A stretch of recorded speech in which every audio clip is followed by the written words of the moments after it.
Orange Lounge Radio. With your hosts, Dark Sakura, Sky, and Loki. This week, the Playful Jabs at Ubisoft continue with Sunset Overdrive offering full customization no matter the gender you select. EA CEO has owned up to Battlefield 4's issues, but stopped short of promising that it will never happen again. We'll tell you more about all this and more on the show where every gamer has a voice. Orange Lounge Radio. Hello, my friends out there on the internet, and welcome back to another week of the show where every gamer has a voice. It is Orange Lounge Radio, live for this, our 557th episode, June the 22nd of 2014. We're here over the next few hours to talk about video games, gaming culture, and the gamer lifestyle with me, Rob Roberts, and my co-hosts. Unfortunately, not here tonight, Dark Sakura. She has the night off, but here in studio with me, Techmaster Loki. I get the comfier chair today. Yeah, that's right. You get the upgrade into Dark Sakura's I've little upgraded. Fuzzy chair. That throne. Yeah. Yeah. It is appropriate that Dark Sakura gets a throne here on the show, but sadly, you're a seat warmer tonight with her being out. So That's fine. well, how you doing, Loki? What's new with you? Not much. Yeah? It's just I don't know. Yeah. Working on my game in free time, and I did like house repairs today. Wow. I repaired the drain in our bathtub. I got some things that need repairing too. I'm just kidding. We were talking a little bit about before the show tonight about the Steam sales because it is that time of year or actually it's several times a year, that biannual time of year because there's two of them usually, the summer and the winter sale. I thought do they normally do a spring sale too? Do they? They did, because remember last year it was the winter and then spring sale. Oh, wow. Or maybe I'm thinking the winter sale. Maybe I don't they know. do like mini sales or something. I don't know. Maybe I feel like there's a sale around Black Friday, usually. But anyway, we all know there's a summer sale and a winter sale, right? So in Steam, there's a lot of stuff always on sale. So there's the huge summer sale going on. But you said, unfortunately, you haven't really got to participate much this year just because, you're trying to look out for the monies, right? Money, and also just I don't want to buy anything. I mean, just I have so much that I've bought before. I haven't played most of it. Like everybody, but there's not really. That's the point of a Steam sale, Loki. Well, I understand that, but there's not really anything that jumps out that I need to buy it, because most of the things are on sale right now I already own. So your EP is directly judged by how big your Steam library is. It's I have 350 games in my library. What was the last one you played? I don't know. Probably Civ 4. Or no, Civ, was it Civ 5? You don't even know what damn game you played. No, I'm saying which one you played. I'm guessing Civ 5. No, we'll get into that on my gaming week. Okay. I played one today. But no, I mean, there's a lot of stuff out there, but there's not really anything new that I'm getting aside from, free games and, actually I should give you, I have a Steam code for a game that I have a DRM free copy of. That I kickstarted. It was a rhythm shooter, a space shooter, but it's a rhythm game, sort of. That'll be 1 extra inch on my collection. There you go. But yeah, aside from stuff that I've kickstarted that they have Steam codes for, I haven't really been buying any games. Mm-hmm. Okay, well, I take that back. I did buy that bundle at E3, but I only paid $1. I didn't want any. Like I said, I don't need the Mortal Kombat arcade collection because I just don't. I'm not a big fan of Mortal Kombat, And they have now I have a bunch of random DLC for shit I don't own. Funny enough, that was the last game I bought before the Steam. I bought Epic on the Steam sale yesterday because that was the game I had my eye on for a while anyway. I haven't played it yet, but, I will 4 months from now when I get really bored, right? No, hopefully sooner than that. But before that, I bought Mortal Kombat. The reboot, Mortal Kombat 9 or whatever. Yeah. No, I guess it really was 8. I don't know, whatever. You know which one I'm talking about. The reboot, Mortal Kombat, was the last thing I bought on Steam, even though I already owned it on PS3. But the Steam one was so cheap, and it's this one comes with Freddy Krueger and all the other characters, Kenshi, and so whatever. They did re-release the Mortal Kombat game. They did a Game of the Year edition with. Yeah, that's what I bought on Steam or whatever it was. Yeah. But yeah, I mean, they've got Dead Rising 3 look kind of cool, but I don't think my laptop would run it very well. So see, I just dumped all that money into my new PC, so I no longer have to worry about will my computer play this game, because the answer is yes, it will. At least for the next year or two, well, I'll be fine. Yeah, I mean, it's just I don't want to really right now. I'm trying to focus on finishing my game, so that's why I haven't been buying anything or playing anything because, I don't want to be distracted from that. Although I may force myself to actually play something just because I sometimes maybe need a distraction just to kind of take a break from it, for a little bit. But I don't know. There's not really anything new out there that I'm like, oh, I gotta play that. It's like so brand new. Like, oh, I need to get a copy of that. Well, there's that, having come back off of the E3 episode last week, there were certainly some games I saw there where I'm like, oh, I definitely want to get that when that's out. On the PC front, this will surprise nobody, but Civilization Beyond Earth looks right up my alley. So. Well, yeah, I mean, some of those games are cool, like No Man's Sky and stuff. When that comes out on PC, hell yeah, I'd want to pick that up. But right now there's not really anything like indie that's like super. I mean, there's a couple like I've seen on Kickstarter stuff that look kind of cool that maybe I'll pick up when they come out. But there's not really anything that that's out there right now that's on the marketplace that's like, ooh, I really, really need that. You know what I found has been extraordinarily useful for finding new games on Steam that are, things that have not been on my radar, but they're usually indie because, indie, ever since Greenlight started, indies have really, really, really become very prevalent on Steam. They're doing very well there. And, a lot of them are really low value, under $10. Some of them go on sale. They're like $2.50, right? So what's been really useful for finding a lot of those, Steam keywords have been, like, I gotta say, that was actually a really cool feature that they implemented because, like, I might be looking at a game's page and then I'll see that the keywords on the game are like JRPG or something, and I'll be like, oh, I wonder what the big selling JRPGs are, because you can click on that keyword and then you sort, like, what are the top sellers, what are the new, or like roguelike, or things like that, like categories that the games aren't often sorted into, like, action, adventure, sports. You get a little more specific than that, which has been really good for targeting games, I think. They've got some like Super Hot look pretty cool. Like, I'd want to kind of check that out. There was one, it's the Devolver Digital's new game that they published. It was I forget what it was a kind of a roguelike first-person shooter game. I think it's called Bullets or Six Bullets or something like that. Yeah. It's a game where you're fighting these monsters. It's kind of a retro arcade-looking title, but you have to go and pick up your bullets because you only have 6 bullets. So you shoot something and you have to go run and pick up your bullet and before more monsters attack you. So I don't know. I have to look at some of that stuff, but right now there's not really anything that jumps out that like I really want to play. Just mainly because if there is something like maybe like Arma 3 or something, which I have Arma 2 and I still haven't fucking touched that game, so I don't know. But it looks interesting, but that'd be something I'd want to sink several hours into. Like I was like, I could get South Park, but I already have it on 360. It's like I don't really need to buy it on PC as well. But I could get that game. Yeah. But it wasn't really marked down that much. I don't know. There's not really anything that's really jumping out at me. All right, so I need to introduce our chatters because we do tape live every Sunday night at the Voice of Geeks Network, vognetwork.com. The time is 6 o'clock Pacific, 9 o'clock Eastern to catch our show. That's right after the Bobby Blackwolf show. And, of course, you can participate live along with our show at the chat room, which is at live.vognetwork.com, because we are the show where every gamer has a voice, including Act Deft, who's clarifying some information about the sale, saying they used to do a spring sale, but this year they didn't, though the big sales are summer and winter. Now, some other voices in chat rooms reminding us not to forget about other sites. We talk Steam, but I see a lot of chatter about Humble Bundle, although I don't think there's a main Humble Bundle going on right now. There's always like the weekly as they do those, right? They have one. They have the store. No, they have one going on right now. They have the Games Done Quick Humble Bundle, but it's not even really a Humble Bundle. It's like, you have to pay $25 as the minimum to get a bunch of stuff. But it's like quite a few games. And they're all pretty good. They have like the Gianna Sisters, Twisted Dreams in there, and there was a bunch of other ones, and I think Stanley Parable and stuff was a part of that. So those are pretty good. There's also like the other non-Humble Bundle sites like the Indie Royale.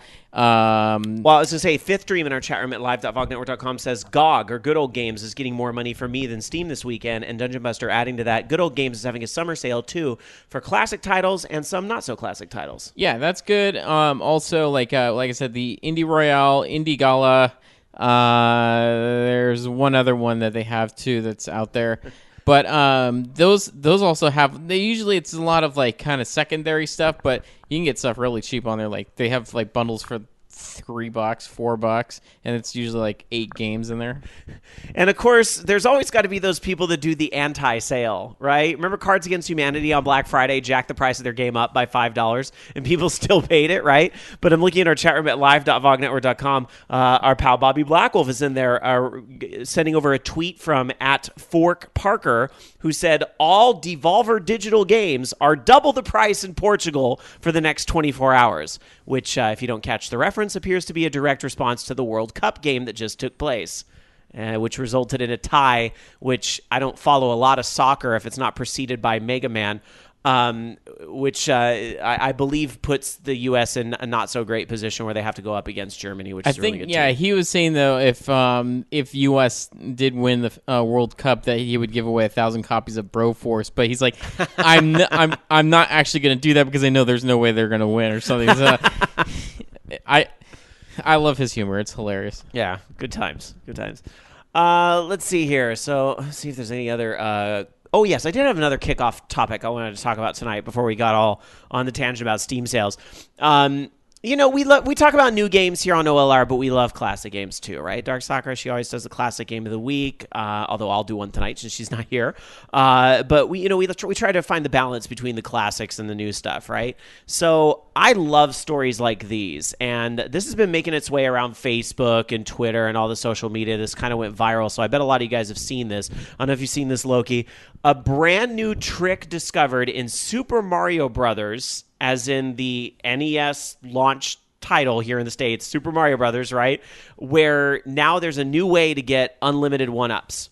And we all knew about, like, at the end of a level, you could bounce the Koopa Troopa on the staircase over and over. Yeah, it's like 3-1 or 3... I think it's 3-1. Yeah, that's a really hard trick to do, though. I don't know if I've ever pulled that off successfully. And you can also, in the Minus World was something that was discovered, not long after the game's release and all that stuff.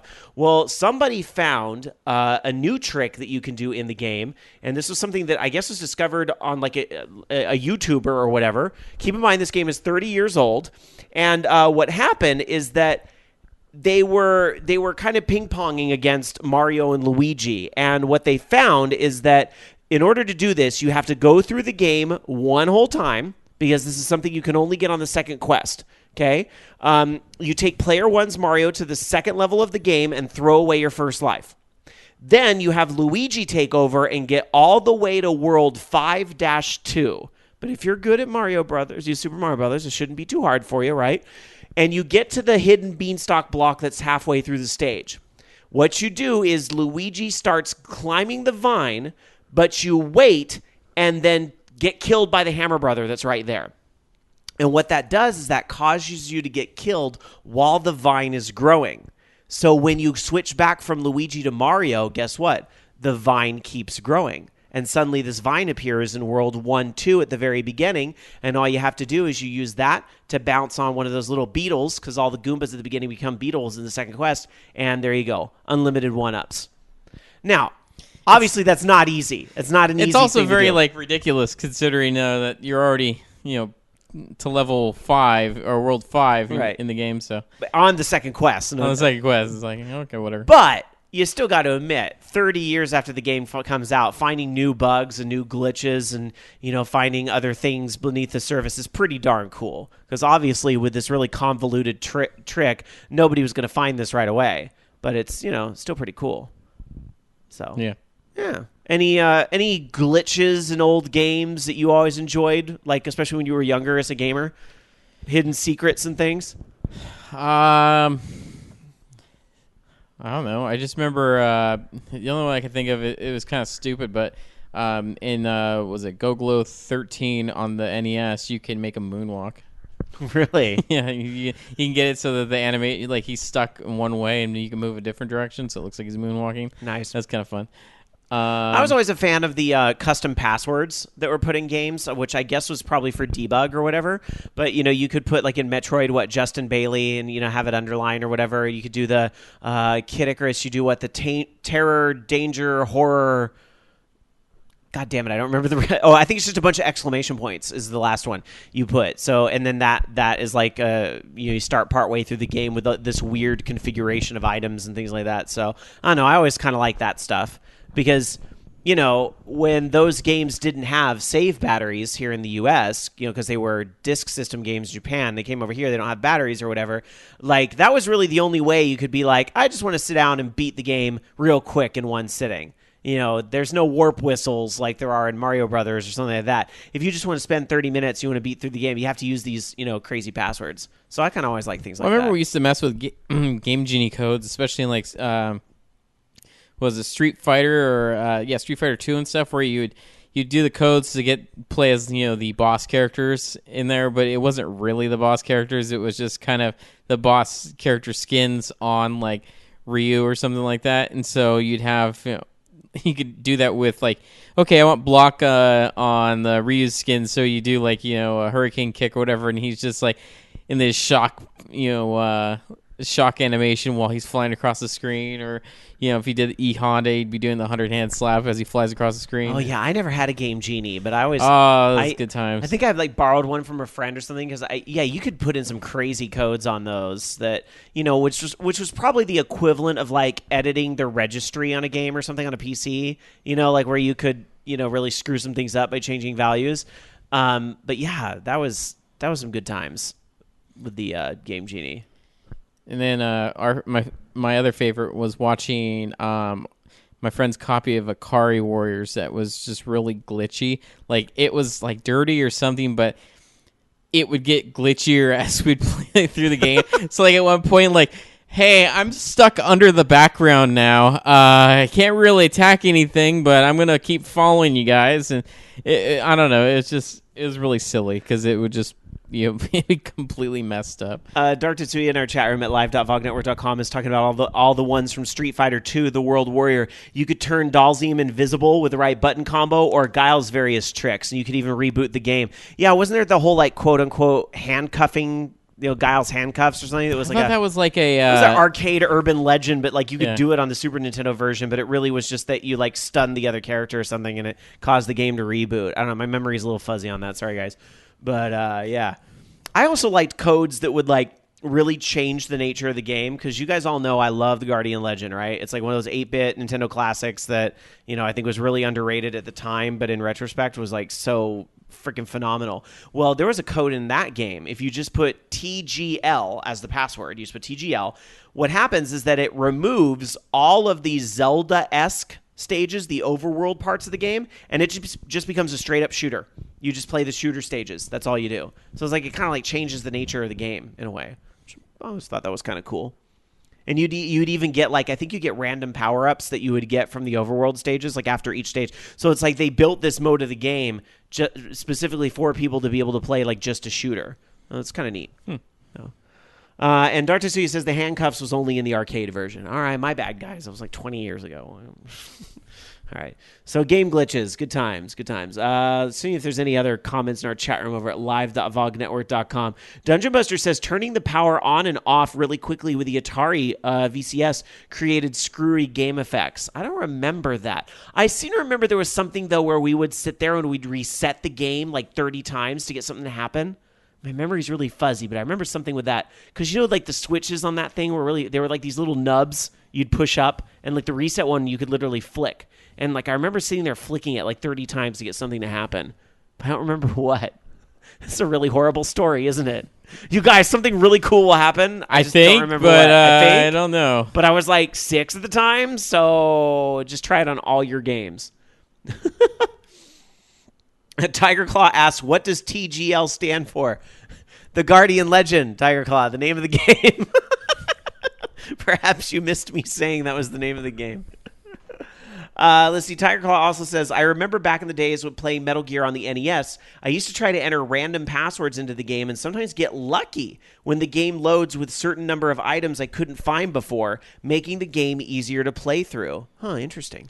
Back in the day when they had gaming codes in the back of magazines. Yeah, right? Not anymore. It's part of a DLC pack. Well, now you go, go to GameFAQs.com if there are even codes in the game, which... What recent games have those types of codes in them? Not a lot. Grand Theft Auto 5 did, and I'm sure there's other games out there. Yeah, well, sometimes also some companies kind of do it like intentionally, especially a lot of the indie stuff that tries to invoke the retro vibe will do that. So, All right, nice. And Dungeon Buster says it was really random. We just kept going at it with the resetting on the Atari until it created a bizarro screen that we'd try to play with whatever game we had. It sounds like the kill screen on Pac-Man or something. I don't know. All right. Retro game talk is fine, and we'll do more of it later with the classic game of the week. But let's talk about our gaming weeks and the types of video games that we have been playing this week, whether they be new or old. Loki? The only thing I played this week was Modern Warfare 2 because it had been several weeks since our kind of group got together and played. So I'm like, hey, you guys want to play Modern Warfare 2 because it's been several weeks since we've played our game? And they said, yeah, and then I kicked the crap out of them in a very vicious way. I did notice a lot of places I can actually climb up on, so that's kind of fun. I like kind of doing that kind of thing. But, yeah, it's fun. I had fun. That was about it. Because I didn't really play anything else. You've been programming a lot. I've been looking at your Twitter. You keep putting updates on your game. Well, okay. So, I decided to change up how... Because right when I originally had it, I had an atlas, which is basically just... It's a big texture file. Instead of having several textures, you have one big texture with several textures inside of it, and you just kind of move where it looks for that texture. So, okay, it looks at 50% over on the top, or 75%, et cetera, et cetera. So that's how I had it to change colors. I'm like, well, I don't really need to do that. I want some additional detail in there, so I'm going to add a bump map to it so I can have a little bit of a texture and it looks better. And then I can just change the colors with the vertex colors, because in the actual 3D mesh, you can save a color. And some people use that for blending between two textures or actually changing the color of something. So in this case, I'm actually going to use it to change the color. So I'm like, okay, fine. I'll just change it up and I'll create this texture and we'll go with that. And then I was looking at the code for each mesh, and I realized that the program they had or the add-on I had for the Atlas thing was really fucking up all my meshes. It was screwing up. They have this thing called the UV, which basically says, okay, here's how I'm going to draw this texture on this object. So you set, okay, here's where this corner goes, here's where this corner goes, and you just kind of lay it out so that it knows how to put the texture on that object. And all it was doing was creating a single point where it was putting the texture. So I didn't notice it on these objects because I was using a solid color, and so it would still be a solid color anyways. But when I actually wanted to put a texture on it, it was just all fucked up. So I had to write something to manually fix everything. And so I'm just I finished that last night, and I just have to fix all my UVs and then actually save new meshes off of that. And I'm going to delete. It'll allow me to also go back, and because I have several copies of all these 3D objects I've made when I've made changes to them that I have to keep referencing to. So I'm just going to clean all that out. And it's just kind of funny because all these things I end up either buying or finding, I end up writing my own version of it because it either doesn't work right or I just end up using my own version instead. It sounds like it's been an extraordinarily educational project. Exactly. Well, that's the whole reason I hope you get through it. I really hope you get something playable out of this. Yeah, I mean, that's the whole thing is why I went with the Atlas program anyways, because I didn't want to mesh. I thought all this working with meshes and UVs, I don't understand any of this. This is really confusing to me. And then when I actually did, I'm like, well, actually, that's not that confusing now that I've messed with this. That's awesome. And so now I can do cool things like I can manually modify my object and stuff okay, I want to move this point over, and I type in a new coordinate for it and hit build, and I can see my changes, and allows me to have full access all over this stuff instead of relying on a 3D program and stuff, because I've rebuilt my objects several times, so this is the last time I'm doing it. But yeah, it's just I'm learning a lot through it, and it's kind of exciting in that sense. And so I'm just trying. The whole point of getting, because I started building in objects, I was like, okay, cool. I'm going to get to the point where I can actually build some stuff and then start working on the game part again instead of just the engine part. And that's when I was like, okay, well, I just want to change how it looks because everything looked really plain. It just wasn't. It didn't look right to me. And so now I have to go back and change all that stuff, and then I'll go back to building assets again and start working on the actual game part. Nice. But yeah, I mean, all right, give me something playable for Christmas. Come on. I'm working on it. I know. It's taking time. All right. Well, if there's nothing else for your gaming week, I'll talk briefly about my gaming week. Although, admittedly, after getting back from LA, I had a high priority this week to finish Orange is the New Black Season 2. Look, I don't watch a lot of TV shows, but I watched that one. And because of the way Netflix's model is where people can binge watch everything in a weekend, I have so many friends that do that and then start spoiling everything.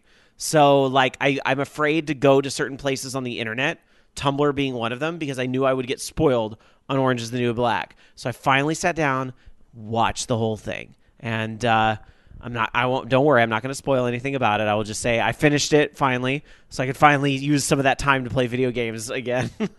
So I did check out a few games. I did check out at least one new game this week, and then I went back and revisited one too. The new game I checked out this week is available on PlayStation 4. I believe it's on PC. I saw it on Wii U as well. It is called 1001 Spikes. And speaking of retro games... That's Xbox Indie even. Is it really? That's where I think it first started was interesting. Indie games. Yeah. Well, now it's on a lot of other places too. It's on PlayStation 4 is where I checked it out myself. It's very much a retro game. Like this is like... It's like 8-bit NES straight up. Like the sound, the way it plays, the controls, like all that stuff just really feel like an old school 8-bit NES game. But of course, for widescreen. So it's a little weird to be playing something like that on the PlayStation 4. But hey, you know, I realize the whole retro stuff is kind of in right now, and it is kind of fun to play. So, in a sense, it's a bit of a puzzler game, but it's like a puzzler mixed with, like, Super Meat Boy. It's one of those things where you're going to do this level over and over and over again, and you're going to go crazy doing it because these spikes will pop out of the ground that you didn't realize were there before, and boo, you're dead. And, you know, all those sorts of things. So you have to kind of, like, memorize how the level is laid out in order to really get, you know, through the level. And the reason why it's called 1001 Spikes, I believe, is because you have 1001 lives. So every time you lose a life, you go down. So I think I only beat the first world, and it's Super Meat Boy in a way. Yeah, but you're still limited on the number of lives. In Super Meat Boy, you weren't really limited on it. So it's a little bit of that scare factor because like, oh shit, I need to not die so much because I just got through World 1 and I was down to like 980 lives. So I was like, I need to stop being so stupid on some of these things I'm doing. You know what I want to see is I want to see them bring I Want to Be the Guy to like Steam and you know, like Wii U or something like that. I think that would be funny. Yeah. Because I remember trying playing, you know, I Want to Be the Guy Gaiden, and that's fucking hard. Even the original game is fucking hard. Yeah. Dark to see you in chat says, I've heard 1000 Spikes was tough. Yes. Like, when I compare it to Super Meat Boy, there's a reason for that. Because it's that whole infuriating, damn it, I died. Damn it, I died again. God damn it. You know, it's that just over like and over. VVV. I was almost 100% complete with that, but I had the DRM free version, so that I don't think that transferred over to my Steam version. I'm like, I don't want to play this again. I only had like one or two of those things left to get, you know. Oh, and then here's the other thing too, because on PlayStation 4, so every time you die, the controller like flashes pink. Like so, you see, like I see it on my hands because, like, you know, the way I'm holding a controller, especially if I'm playing in a dark room. So when I die, it's like my room lights up slightly, like you're an idiot. So it's interesting how that little controller light has really added a lot to so many different games, especially to those who tend to play in like dark rooms. So the TV lights the thing. So there you go. Fifth Dream says you can use the Konami code for 3,000,003 lives. Is that real? I didn't know that. If that's a thing, that's pretty funny. So let's see. So there you go. Sorry, I'm laughing at this in chat over at live.vognetwork.com. This is something you said, Loki. Orange Lounge Radio is the new Black Wolf. Yeah, because someone said, you know, Active said Orange Lounge Radio is the new Black. So, you know.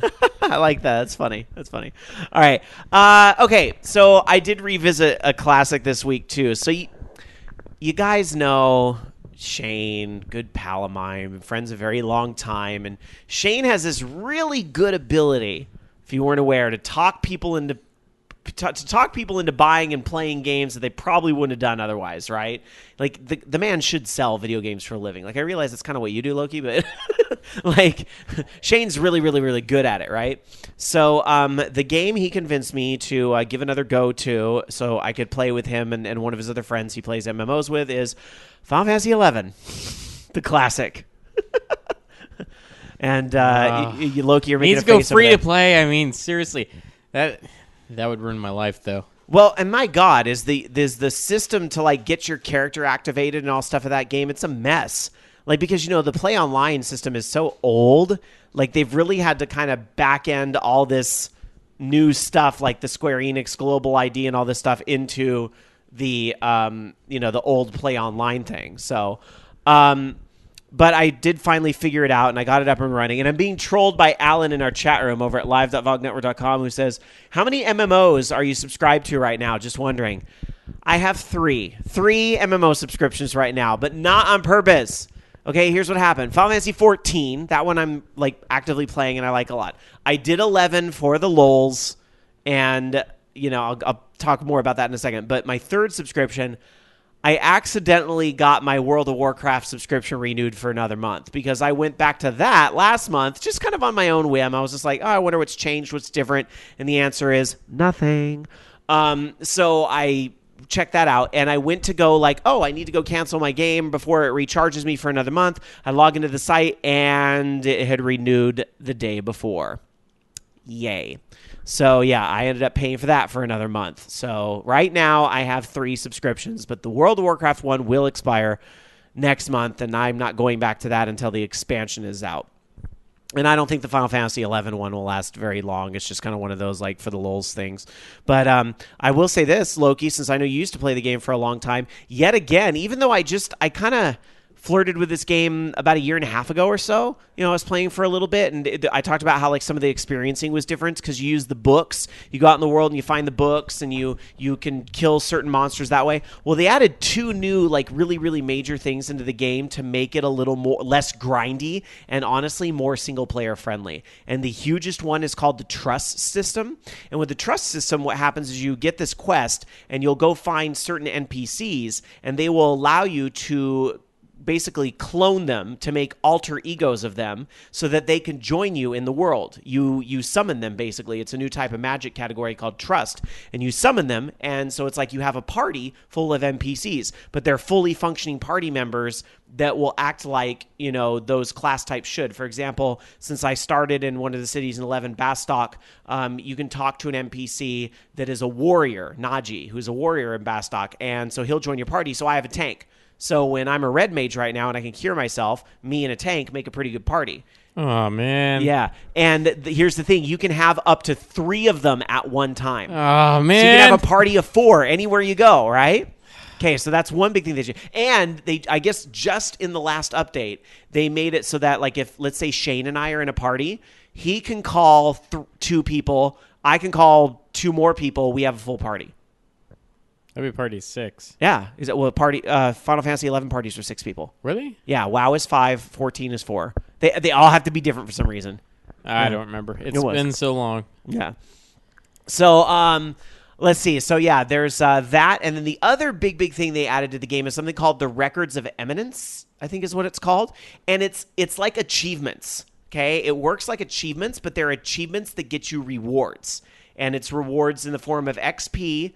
Big one, right? Gil and these like tabs or something that you can turn in for armor and things like that elsewhere.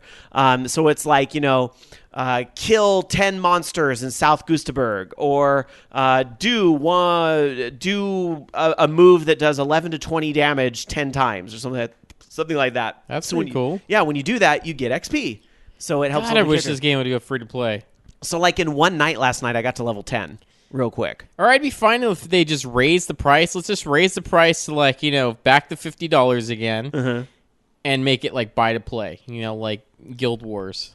And Fifth Dream in our chat over at live.vognetwork.com says, please do this in Final Fantasy 14. Well, it's interesting because, and the reason why I bring this up, because I'm sure some of you guys are getting put to sleep with the Final Fantasy 11 chatter if you're not laughing at the fact that I went back to a game that's like 12 years old or whatever. Who cares? Well, but I think it's interesting to go back to these aging MMOs and see how they're keeping themselves playable when their user base is dwindling fast. Because obviously, Final Fantasy 14 tore a big piece of 11's fan base out, because a lot of people moved on to 14, even though the games are very, very different in how they play, because Final Fantasy 11 is more rooted in EverQuest, and Final Fantasy 14 is more rooted in this weird Warcraft Guild Wars 2 hybrid thing. Okay, so they play very different at its core, but I still think 14 kind of took a lot of 11's players, but there's still, I did a /C all, so you can see all the people on the server. There was still like 1,800 people logged into the server yesterday that I was playing on, so kind of interesting. Lots and lots of level 99s, that's for sure. Let's see. Over at live.vognetwork.com, Tiger Claw says Shane should be Vogue's official PR person. Not a bad idea. If he'd be willing to do it, he could probably get us some more listeners maybe. Alan, who of course is my boyfriend, is in chat and talking about listening to me play Final Fantasy 11.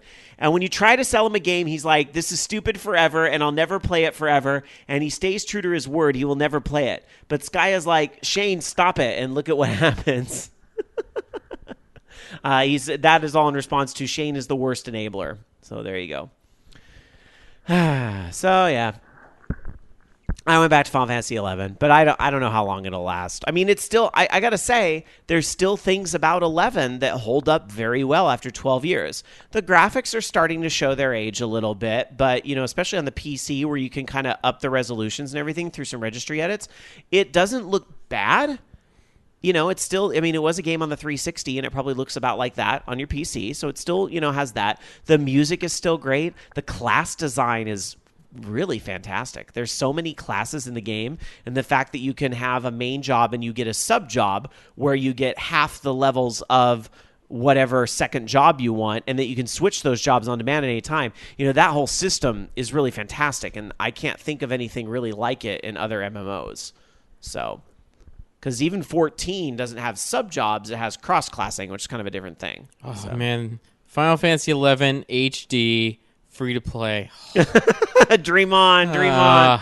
It is. Well, there was those rumors about a Vita version a long time ago. But it's like, how would you chat? How would you chat on the Vita version? Who cares? Voice chat. Screw it, who cares? Act Deft in chat says, the only thing that's stopping Shane from conquering the world is his apathy. Whatever. All right, so there you go. I've been playing a little bit of that as well. And then I've been continuing to play Final Fantasy 14 as well, and some Mario Kart 8 today as well, which, moving into our housekeeping segment, I will talk about now. So I plugged this last week on the show. We were going to do today a tournament for Podcast Cross Zone, which is the panel that ourselves, Horde House, Video Game Realness, GameBuoy.org, Game Bar, Koopa Club, all these podcasts coming together to do this panel at GamerX, which is only like 2 weeks away at this point, which I can't believe. But yeah, we're all coming together to do this panel. So we wanted to bring awareness, just try to get it out there. So we had this tournament today, and that happened a couple hours before the show tonight. We had pretty good participation. I guess everybody couldn't fit in one room, so there was like several rooms going on, and you played 12 games to get your score, and the whole thing was won by Jeremy over at Koopa Club, who I think got first place in almost every single race he did, because he's, I guess, scary good. Yeah, I was not in the same room as he was. I was in a room with like Act Deft from like OLR and stuff, and I was with the guys from Video Game Realness were in my battle. So it was unfortunate that because there's so many people, we couldn't all really race against each other. But it was still, it was still loads of fun. Just kind of knowing that, like, when I used the golden mushroom to fly past Delvin from Video Game Realness right at the last minute, it's like I can hear him screaming in my ear, right? Like, oh, no, you didn't. Ah! That type of thing. So it was a lot of fun. Now, as far as how I did, I have like the fourth from worst score out of everybody. I'm just not that good at Mario Kart 8. It's okay. It's okay. I don't know. Some of these guys, they figure out how to get to the front of the pack right away, and they never fall back. Whereas I have the problem where when everything gets chaotic, I fall back to like 10th place, and then I have to keep catching up. And if I'm lucky, I'll get all the way up to like 3rd, but usually I end up in like 7th place. So there it is. So yeah, congrats to Jeremy from Koopa Club for winning the podcast Cross Zone tournament. You bastard!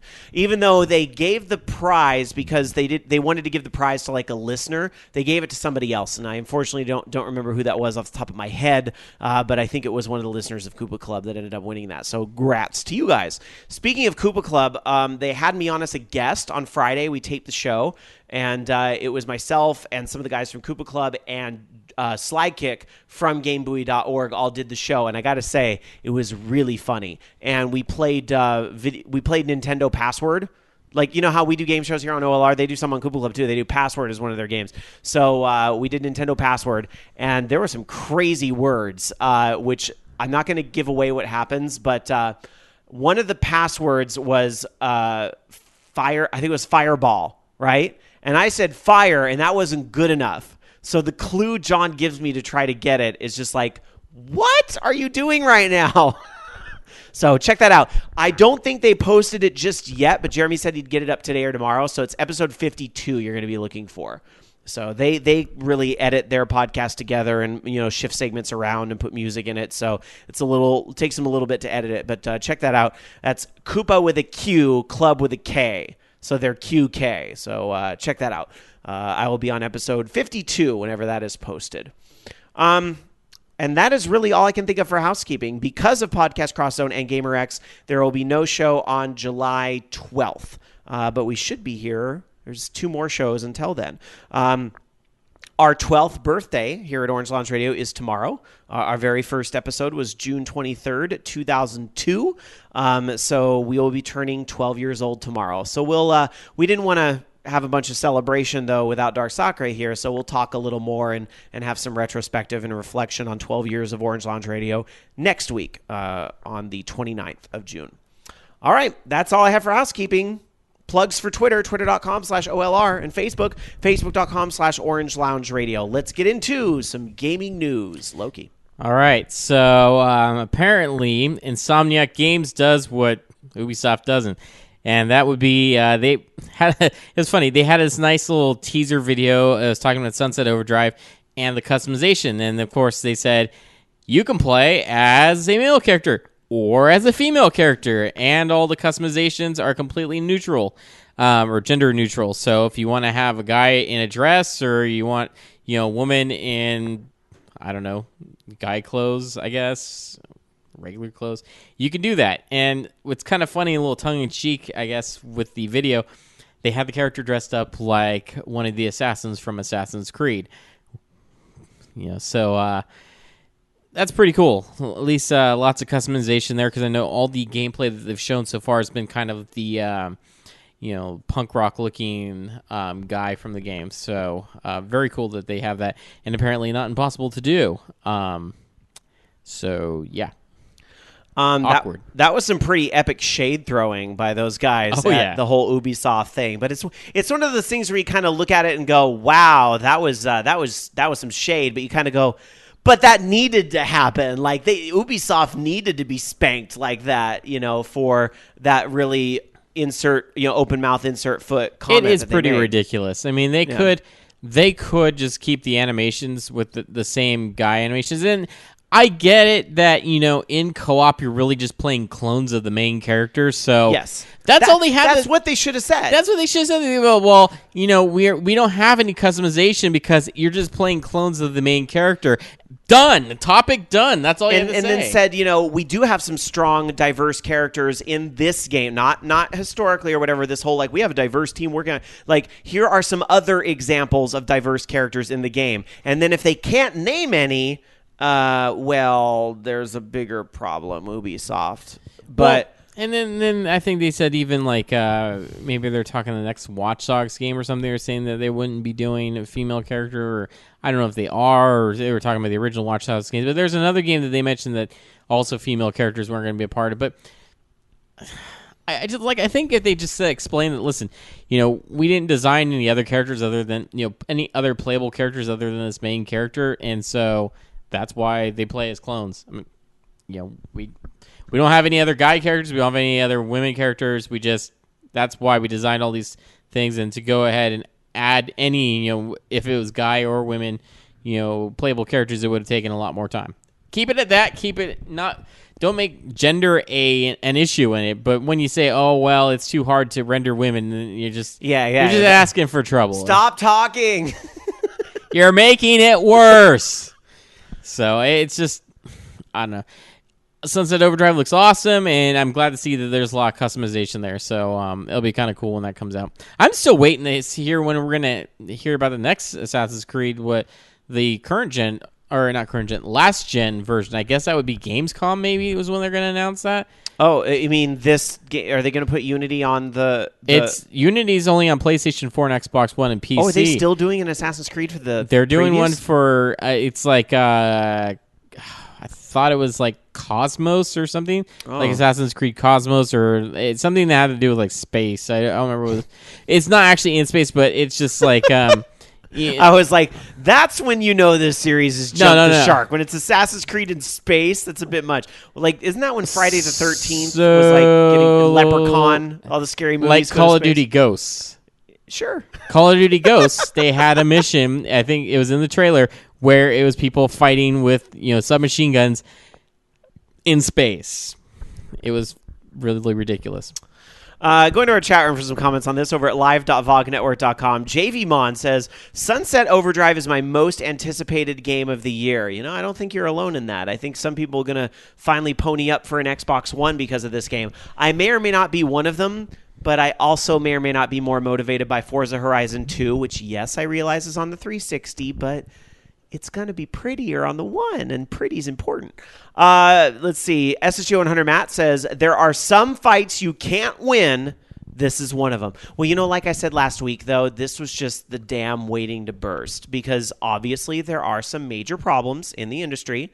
There's some problems with some of the thoughts that go in and the rationales behind them and so forth. And I think, honestly, Ubisoft's comment, I hate to say it, but it had to happen so that, and hear me out here, it had to happen so that people would get pissed off, and so that we really start demanding change and diversity. And there are lots of people that would like to see more of themselves reflected in games. And as we got into last week, that doesn't necessarily mean down with the straight white male. No, that is absolutely not what anybody's saying. It's saying, how about options? Oh, sorry. It's too expensive. Too expensive for options. That was just really bad. It was a really bad excuse. Is really what it was. And if they literally just stayed with, listen, we designed this main character, and you play as clones of him in multiplayer, and we didn't design any other characters to play as, male or female. Left it at that, then that would have been, okay, they're just lazy. Instead of, they're just too lazy to create women in the game. I mean, it would have been, no, they're just too lazy to create any other characters in the game. But I think, like I said a minute ago, we've been waiting for the dam to burst on this for a little bit. And this is something that, unfortunately has to happen, so that all these guys developing the games kind of wake up and say, oh shit, there are a lot of people out there that want this, or if it's not too late, put a female lead in the the PS3, Xbox 360 one. They had one for the Vita, so it might be too late at this point for that. But again, or how about give some examples again of some of the characters? I mean, because what they said is that we look forward to introducing some strong female characters in Assassin's Creed Unity soon. And I'm sorry, but that comment comes to me like, oh, fuck, we haven't designed any. We better hurry up and do it to shut everybody up. That's how that comment hears to me, unfortunately. So, for better or worse. All right, anyway. Not to repeat everything from last week, so let's move on to something else. Following E3, some interesting financial news about one company, and that is Capcom. And some interesting news coming out about shareholders, and there's a vote going on right now to end the company takeover defense at Capcom. Capcom could be taken over by a company that could purchase large amounts of its stock. Now, this causes the internet to go into a tizzy, because this causes everybody to go, OMG, who should buy Capcom? Who's going to buy Capcom? Is it going to be Nintendo? They get all the, oh my God, Mega Man on Wii U exclusive. Can you imagine if it was Warner Brothers? Then we could finally get Street Fighter versus Mortal Kombat. Very interesting prospect there. I like that. But here's another thing is that I also see a lot of this as hype in the media, because just because they're open for that doesn't mean they will. And I don't believe Capcom is actively seeking a bidder in this, or is actually actively seeking this. But I mean, of course, when the shareholders do make a move like this, it does sort of send a message that, I got to be honest, though, their portfolio is not as strong as it used to be. I mean, it's like kind of, they're going the way of like Konami right now, where, I mean, let's look at what they've got coming out this year. They've got another Street Fighter 4 version, and that's about it. I mean, they have a new Phoenix, right? Trilogy, like re-release thing. That's pretty much it. I mean, there's just nothing else coming, and nothing. I think they've got that. What was it, Deep Down or something like that? That tech demo that they showed. Yeah, that was supposed to be coming at some point, but there's not really anything big. I mean, I'm assuming Street Fighter 5 is being worked on at some point, but they don't have. Resident Evil's not as strong as it used to be anymore. Monster Hunter 4, I guess, would be something on 3DS, but they just don't have. They don't have like Mega Man anymore, really. And Dead Rising's not as great as it used to be. I don't know. Interesting comments in our chat room. JVmon says people just want Capcom bought out because they're bitter about Mega Man Legends 3. I'm kind of over that. You know? I don't think that's far off the mark, though. No, but I'm looking forward to, Mighty Number 9 Legends at some point. As far as likely buyers for Capcom, I don't know if it would necessarily be one of the big companies. I mean, Deep Silver. I think it would be I think it would be hilarious if it was somebody like Nintendo, and I think Nintendo would be a great fit, honestly. But I don't know. I there's something about that matchup that doesn't really make a lot of sense to me. I honestly think the likely candidate would be Bandai Namco. I kind of think would be I could see as the one that would snatch him up. But I don't know. I don't know if they would be buying anybody. I would think Deep Silver's been buying. They bought THQ's most of THQ's assets. But didn't Nordic Games get a lot of that too? Nordic got a bunch of their catalog. They got the name too, right? I don't know why, but yeah, I mean they got that. But yeah, they've got a lot of the catalog.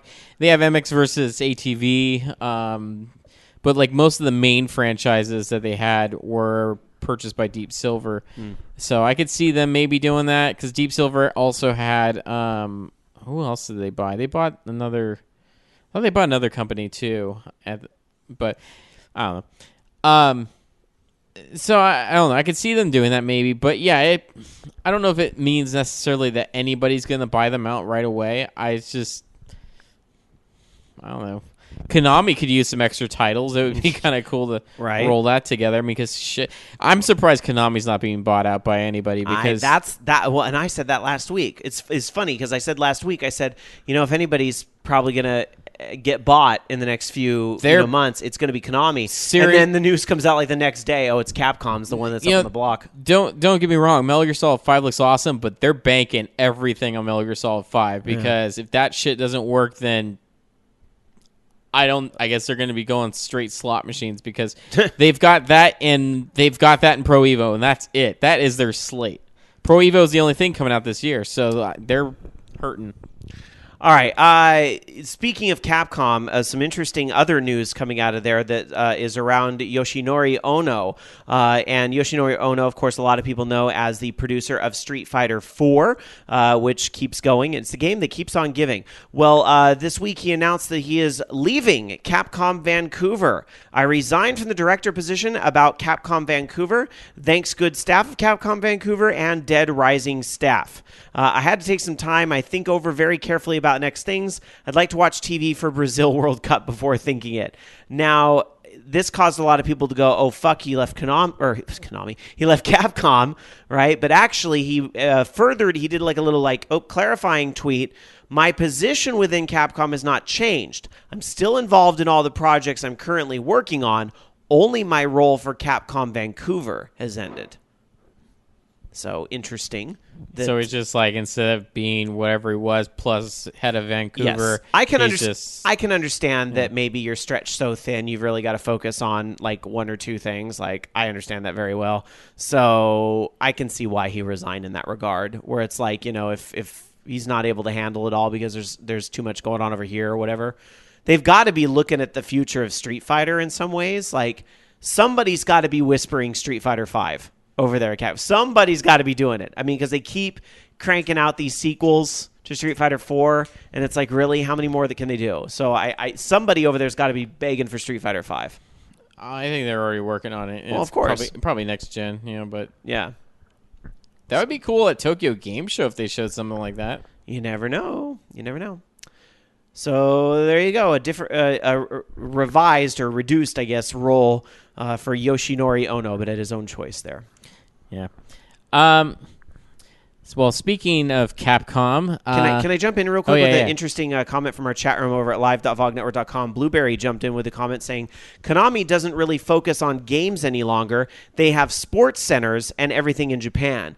That is true, is that, even though maybe at E3 we see kind of one side of it, is that their presence over in Japan might be very different. And I think, like you said a minute ago, they do have all those like slot machines and things. And mobile. You go into any casino, like, you're going to see Konami's logo like everywhere. They make a lot of slot machines. Yeah, and also they do a lot of mobile stuff. So yeah. I think that's where they're moving. But I mean, come on. I'm talking Konami as in, a game publisher, like on console, a console and portable game You publisher. want your Bomani and your Castlevania and your Silent Hill. I'm not holding my breath on any sort of, Bomani stuff, but I would expect, with like, games kind of like Amnesia and even what was it, The Evil Within and that kind of stuff that's probably going to do pretty well. I could see a little bit more of the resurgence of the survivor horror genre, and I could see them maybe trying to do a next gen version of Silent Hill. I'd be down with that, but it's just I'm not.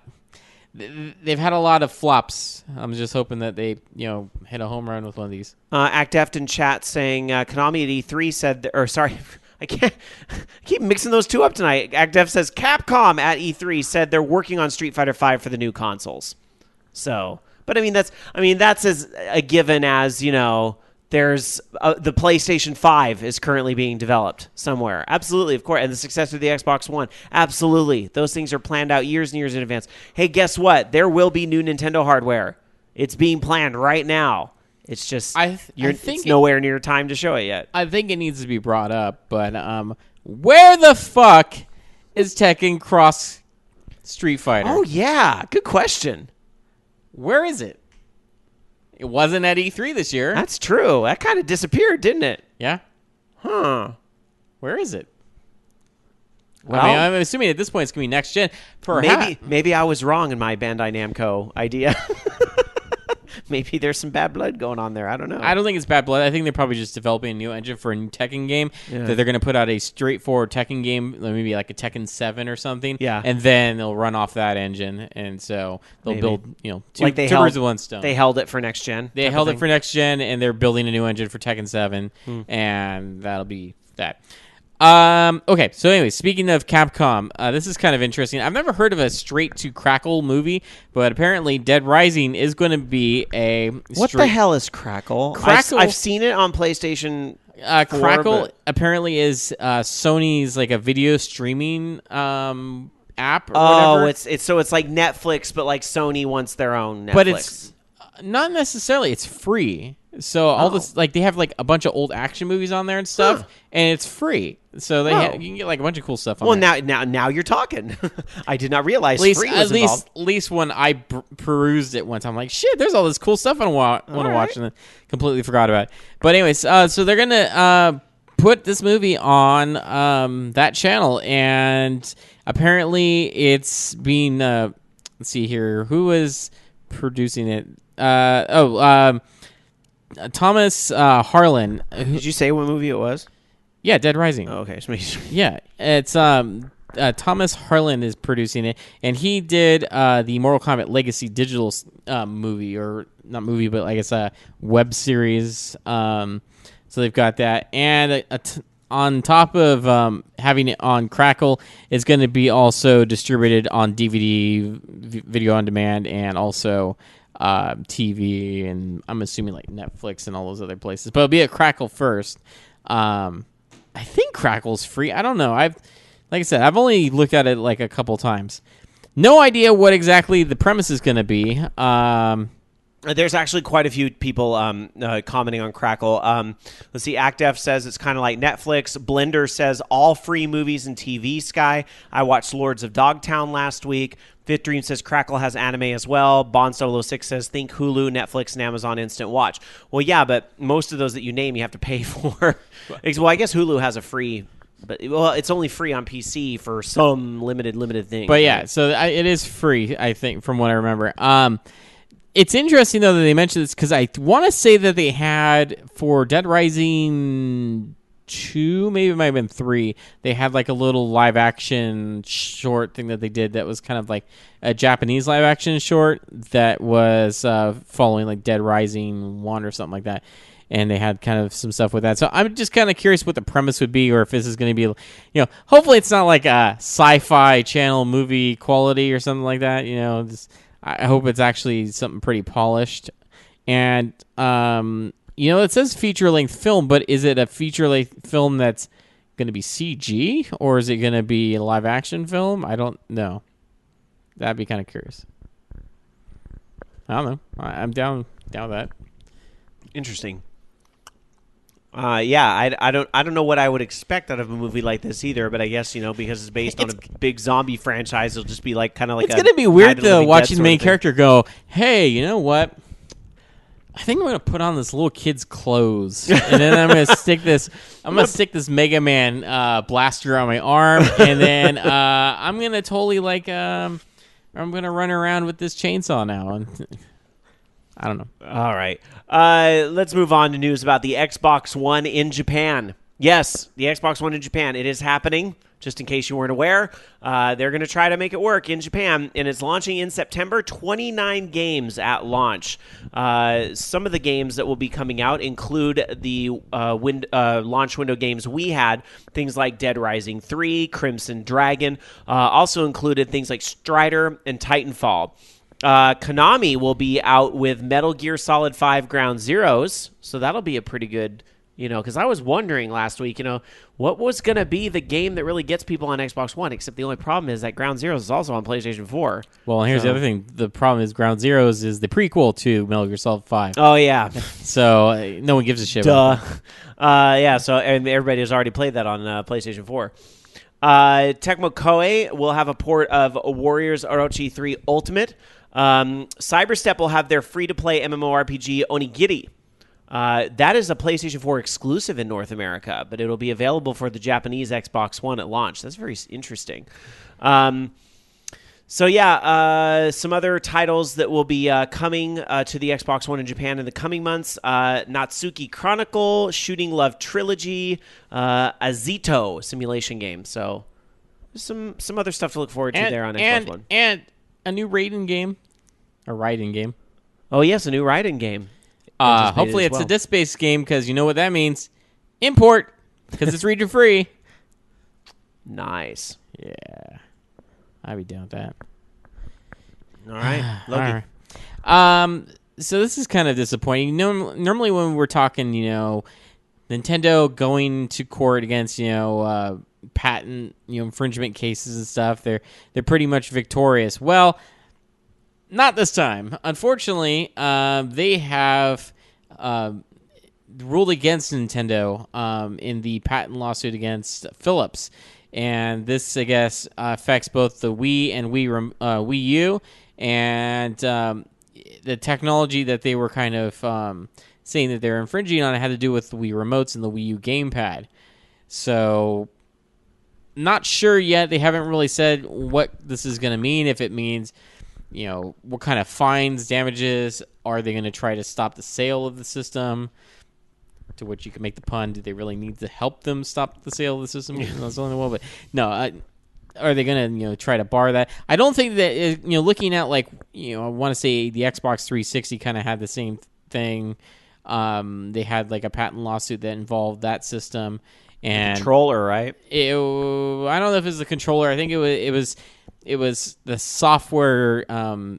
It was like for decoding like video and stuff like that, and they ended up settling, but maybe they had to pay fines or something like that, but they ended up it wasn't pulled from the market. So they're still going to be probably selling the system, but I'm sure they're going to have to pay some sort of fines or something. Yeah.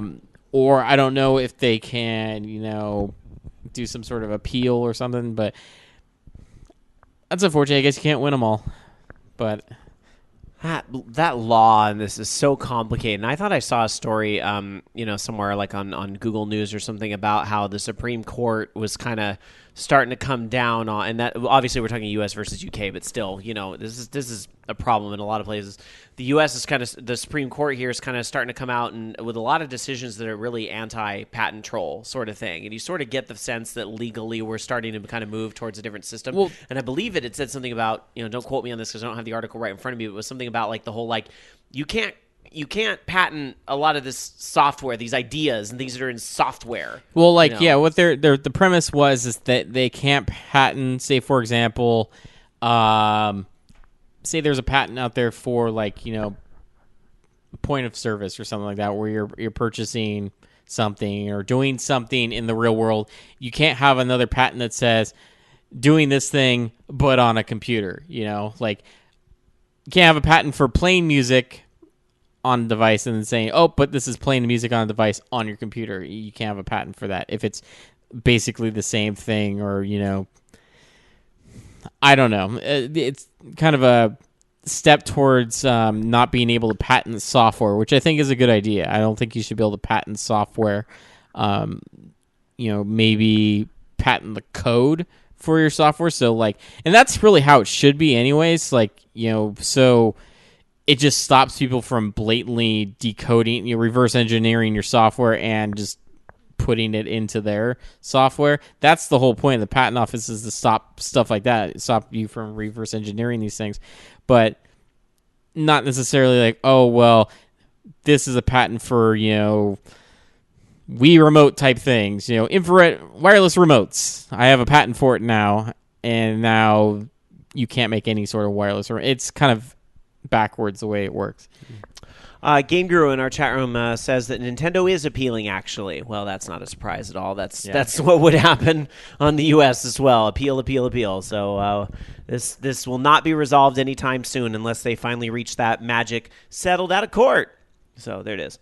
All right. So very interesting new game coming out, and I'm not sure if this infringes on any patents. Let's hope not, because it looks like it's going to be interesting. It is called The Rhythm of Fighters, and The Rhythm of Fighters, it's going to be an iOS and Android game, but it's a rhythm game based in the King of Fighters universe. So I guess there's tap-on notes that are kind of in an ellipse-style wireframe, and when a cursor goes over the notes, you tap them out, and depending on how well-timed it is, you either do damage or you take damage. We don't know a whole lot else about the game besides it's happening. So fans of King of the Fighters, especially if you're into that and music games, which this sounds like somebody made a game for Dark Sakura. It's a real bummer she's not here tonight. I kind of see this and I go, hey, somebody made Dark Sakura's video game. Well, they've got they've spun off so much stuff for the King of Fighters. Remember they had the shooter game at one point. Yeah. So that was pretty funny. I like that. I'm not surprised. Yeah, not at all, but this will be fun. So, check that out. The Rhythm of Fighters. Of course, we don't know when, but I can't imagine it's going to be too long. Speaking of not having to wait too long, let's travel around the world and check out some release dates. Yes, this week actually do have a few things coming out before pretty much the dead time, which is was it July, when nothing comes out. Maybe you used to have NCAA. This week, though, if you happen to be a fan of Transformers and maybe seeing the movie, they have kind of the best of both worlds, whether you like the Transformer movie games or not. It's Transformers Rise of the Dark Spark that's coming out on PlayStation 3, Xbox 360, PlayStation 4, Xbox One, Wii U, and 3DS. Also this week we've got Grid Autosport, which is out on PlayStation 3 and Xbox 360, so which is kind of cool. That's being published by Codemasters, and they actually have. It's funny because Codemasters kind of jumps between publishers and stuff. So now it's Namco Bandai publishing it. Outlier Rorona Plus, The Alchemists of Arland on PlayStation 3. Also, let's see here. Oh, actually, that would be it. Wow, less than I thought. That's it? Yep. All right. That is it. You'd think there'd be more leading up to, July 4th weekends next week. You'd think there'd be a little more, but maybe they just figure a lot of people are away on break or whatever. Spoiler, next week there's really only, there's 2 games coming out next week. Sniper Elite 3 and the Far Cry collection on 360, which, I was hoping that would come out here because it's in the UK, but I don't think it includes the first Far Cry because the one in the UK included the first Far Cry on 360, but not on PS3. Huh. Because they never did one on PS3. So. Right. Huh. Interesting. All right, well, going over to Japan, looking at the rest of the world and the release dates there. On the PlayStation 4, Musou Orochi 2 Ultimate is out on June 26th, as well as Watch Dogs gets its release on the PlayStation 4 in Japan this week. Over on the PlayStation 3, an awful lot on June 26th. That's my birthday. It's all, they're celebrating my birthday over there in Japan this week with all these game releases. Cross-channel for all people. Date Alive. Arusu install. There's a regular and limited edition for that. There's a Devil May Cry HD collection getting a price reduction. Grand Theft Auto 5 gets a price reduction as well. Kamen Rider Bat Ride War 2 in a regular and premium edition comes out from Bandai Namco, and Watch Dogs gets its PlayStation 3 release as well. And also Biohazard Revelations Unveiled Edition goes into the PlayStation 3 The Best, which of course Biohazard means it's Resident Evil over there in Japan. On the Xbox 360, just some price reductions as we look at F1 2013 and Grand Theft Auto 5 getting price reductions, but Watch Dogs also gets a 360 release in Japan this week. On the Wii U this week, Kamen Rider Bat Ride War 2 is out on the Wii U as well. And lastly, looking at the PlayStation Vita and the 3DS. On the Vita, cross-channel for all people, Freedom Wars, Girls and Panzer, Senshato Kiwamemasu comes out. There's a whole accessory set coming out for that as well, so this is a pretty big one. Robotics Notes Elite comes out as well. And lastly, on the 3DS this week, if I can get to those dates here. Much less on the 3DS, but for you music game fans, you'll recognize the name Taiko no Tatsujin Don to Katsu no Jiku Daibuken comes out this week on the 3DS. So if you like your Taiko Drum Master, you can import that. But hopefully you have a Japanese 3DS to play it on, because it is region locked. There's also a pen set coming out, too, that matches. Completely stupid that the 3DS is region locked. Releases over in the UK. Dark Sakura's not here tonight, but I have them up for you. On June the 25th, the Another World 20th Anniversary Collection's out on PlayStation 4, Vita, and 3, and the Swapper out on PlayStation 4, Vita, and 3. As far as some retail releases, you have Grid Autosport on PC, 360, and PS3 coming out on June 27th. Sniper Elite on many platforms. That's PS3, 4, Xbox 360, One, and PC. That's Sniper Elite 3. And lastly, Plants vs. Zombies Garden Warfare makes its way to PC in Europe on June 27th. I did forget a couple real quick. BlazBlue Chrono Phantasma on Vita was this week. One. And a Vita game. Yeah, there you go. And I got another one, X-Blaze Code Embryo on PlayStation 3 and Vita as well. So a couple more Japanese games there. All right. So this is kind of cool if you're into, esports. There is a college actually offering scholarships for League of Legends players. It's the Robert Morris University in Chicago, and apparently they will be the first university to offer a competitive team on the varsity level and will offer scholarships for up to 50% tuition and 50% room and board. So that's different, I guess, seeing esports actually being part of, college sports. Yeah, it's cool in a way. I mean, as somebody who's obviously a big gamer, it's nice to see that happening. I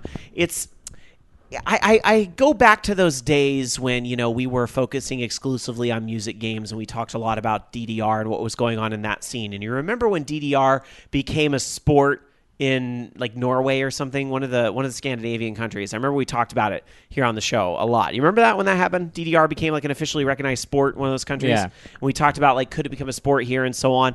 And it was interesting because you saw more and more DDR that would hit school classrooms and things like that. But one of the interesting points that was brought up is about how, well, when you have a ball and you go outside and you have those types of rules, you know, you can really play those games with anything. I mean, as long as you have like a ball, you can play soccer.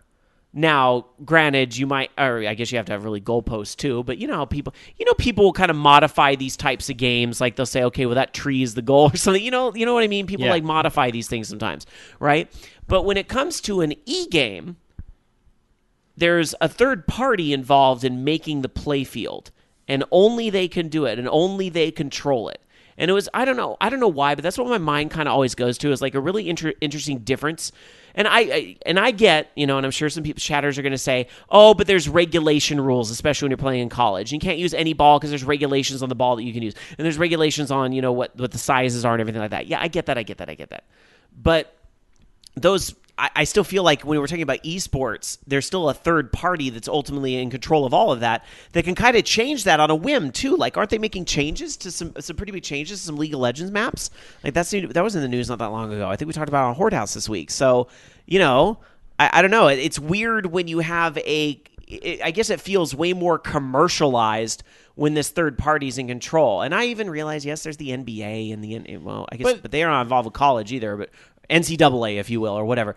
Like, I still feel like there's just like a difference here. And it also seems really weird that it's this college doing it. I mean, I could see something like, you know, a game design college or like some sort of tech.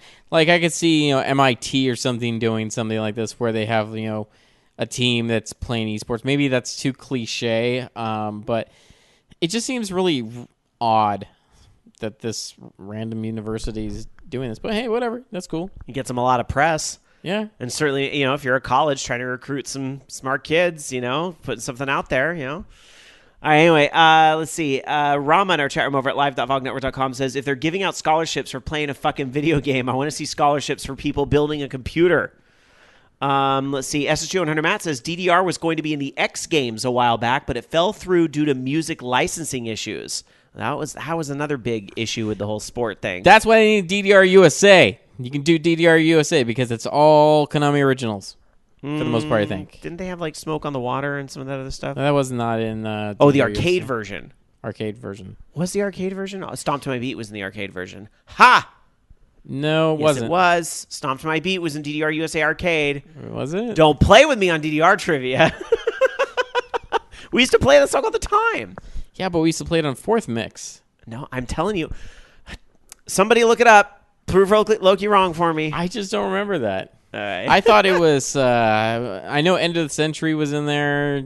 I don't remember that being on there. All right, maybe it was. We'll it's been so long. How long has it been since I played a USA mix? Well, that's how we all met. So it was probably, like 12 years ago, right? God, yeah, I mean, seriously. So, I don't know. Sorry that I don't remember.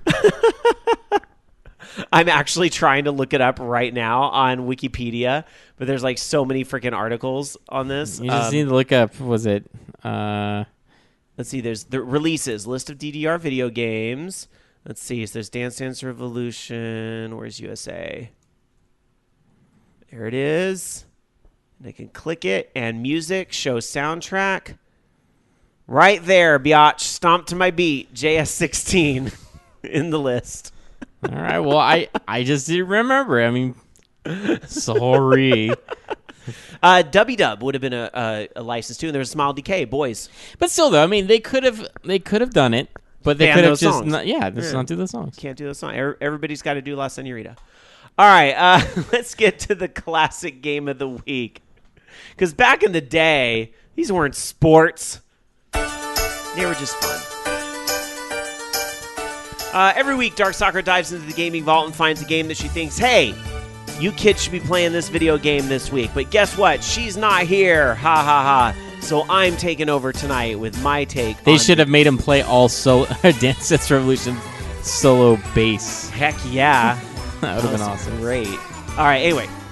quiet on the DDR talk, because this game even predates DDR. It's that old. This is an old classic, and it's one that I have chosen tonight to bring to the table. And that game I have chosen is Lode Runner.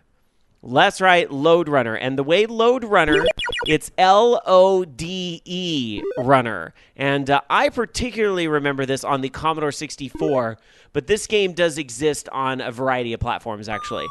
So let's talk a little bit about Lode Runner, which is a puzzler game that was published by Broderbund in 1983. But here's what's made Lode Runner unique. Lode Runner was one of the first games out there that actually had a level editor inside of it, so you could make your own levels for the game. And this caused it to be, like, hugely popular. Because, you know, why do people love things like Little Big Planet, or people are excited about Mario Maker? Because they get to make their own stuff and share it with friends. And that's what Lode Runner was all about as well. So, Lode Runner was developed by Douglas E. Smith, who lived in Washington at the time. He was an architecture student at the University of Washington.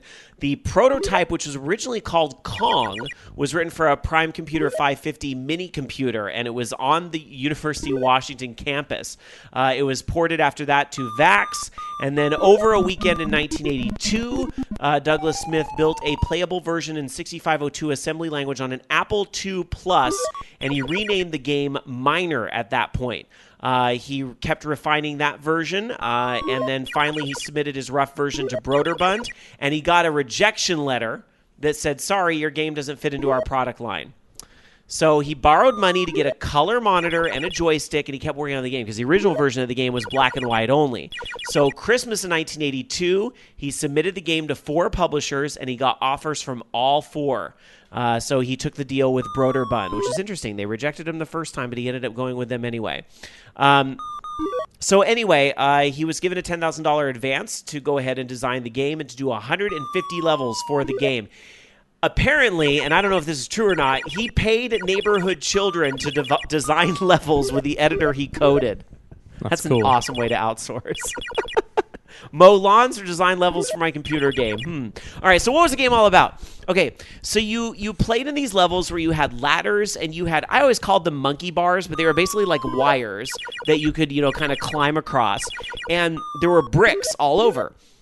Well, what you could do with the bricks, you could dig holes in the bricks, and that could allow you to do several things. It could allow you to go, like, get through an area without having to use a ladder, because you're constantly being chased by guards the whole time.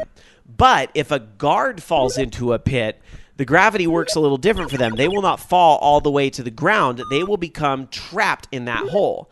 Now, after about 2 seconds, they will make their way out of that hole and, continue chasing you. But the holes fill in after about 5 seconds. So if you time it just right, or if you build a sequence of holes, like 3 back-to-back that the guard keeps falling in back-to-back and climbing out of, eventually the guard will get buried alive, essentially. So he gets killed, and he restarts at the beginning of the level. So it's a really great way to get the guards to start chasing you. And the guards are really stupid. They only chase you like you know the patterns. They're always going to take the most direct route to you no matter what. But it was the way you built the holes that could really change the level.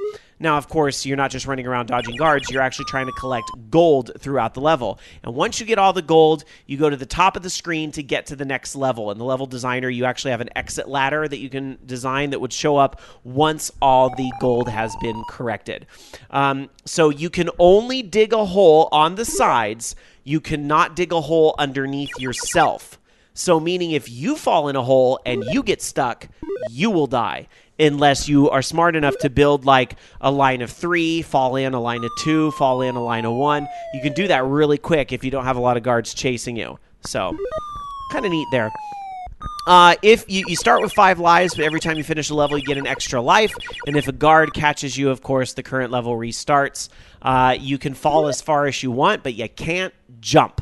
So, very, kind of a simple game in that regard. But it was the level editor and the fact that people kind of did their own crazy things with it that really, made this game, I think, influential on some of the stuff we see today.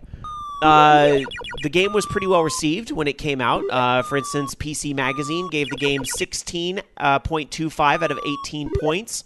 It said that the game was a tour de force of American ingenuity and the first release in a long time that can honestly bear the title computer game. Zap 64 in 1985 said that the Commodore 64 version was, quote, not one of the most recent games, but certainly one of the best, a classic for a long time to come. The Spectrum version voted number 37 in the official top 100 games of all time for the Sinclair. GameSpot named Lode Runner as one of the greatest games of all time. Time rated Lode Runner the number one game in the greatest games for the Apple II list. And Alexei Pajnitov, who designed Tetris, confirmed that it is his favorite puzzle game for a long, long time. Now, there were other versions of Lode Runner that came out. This game, of course, is successful, and like this spawns a hell of a lot of sequels, including Championship Lode Runner, which was a sequel with 50 levels, Lode Runner's Rescue, which was a 3D sequel for Atari 8-bit computers, Hyper Lode Runner, which was on the original Game Boy. There was arcade versions of this as well. And then in the 90s, Sierra because they acquired a lot of this stuff, brought back Lode Runner. Sierra brought back Lode Runner The Legend Returns in 94, Lode Runner Online, Mad Monk's Revenge, which actually had online play, Lode Runner 2 with isometric 3D gameplay, and Lode Runner 3D for the Nintendo 64. And lastly, to note, the Xbox Live Arcade. In 2008, a remake of Lode Runner was announced at the Consumer Electronics Show, and it was released in April of 2009. The game has revamped 3D graphics, more game modes, cooperative and competitive multiplayer support, 6 block types, and a level editor, as well as live leaderboards and a timeline of the game's history. So there you go, Lode Runner. Now, Lode Runner, I'll mention this as well real quick. Lode Runner was also available on the Nintendo Entertainment System, so I think some of you guys probably remember it from there. Let me jump ahead to a little clip of this Lode Runner on the Nintendo Entertainment System, because obviously it made a little more music when he was walking along, and it was weird too because the screen would scroll around. I don't know if it's the way the game was designed or whatever, but the sprites were so big that the screen actually panned around to fit it all. And the other really, really interesting thing about the NES version, the enemies, the guards, were all Bombermen. They look like Bomberman. I don't know why they did that, but they did. I guess maybe to recycle some sprites or something like that. I don't know. So there you go. There it is, your classic game of the week, Lode Runner. I remember it fondly on the Commodore 64, but I think most people probably started on the Apple IIe, or maybe even the Nintendo Entertainment System, but it's available a lot of different places. You ever played Lode Runner when you were a kid, Loki? I think so. I just don't remember. I'm trying to see. It doesn't look familiar, but maybe it did. I played a lot of different games. Mostly I would have thought the creation element of it would have really appealed to you. But remember back then, though, I didn't really... It was hard to be, on top of everything that came out because you only had magazines. True. So I don't know if that ever came up on my radar. All right. Well, you'll have to check it out at some point during the week. There's lots and lots of different ways to play it, and one of its sequel forms and nothing else. I still say the original's the best, and there's all those websites of questionable legality, but they allow you to play the old school computer games, right? Like the Apple IIe games, so I'm sure if you Google it, you'll find a way to play Lode Runner. Remember, that's Lode. Although I always kind of thought that was a tongue-in-cheek way of, because you would load your user levels. I don't know. Anyway. All right, forget it. All right, that's going to do it for this first half of Orange Lounge Radio. But guys, don't go anywhere. We have plenty more show coming up right after this quick break. So don't go anywhere. We'll be right back.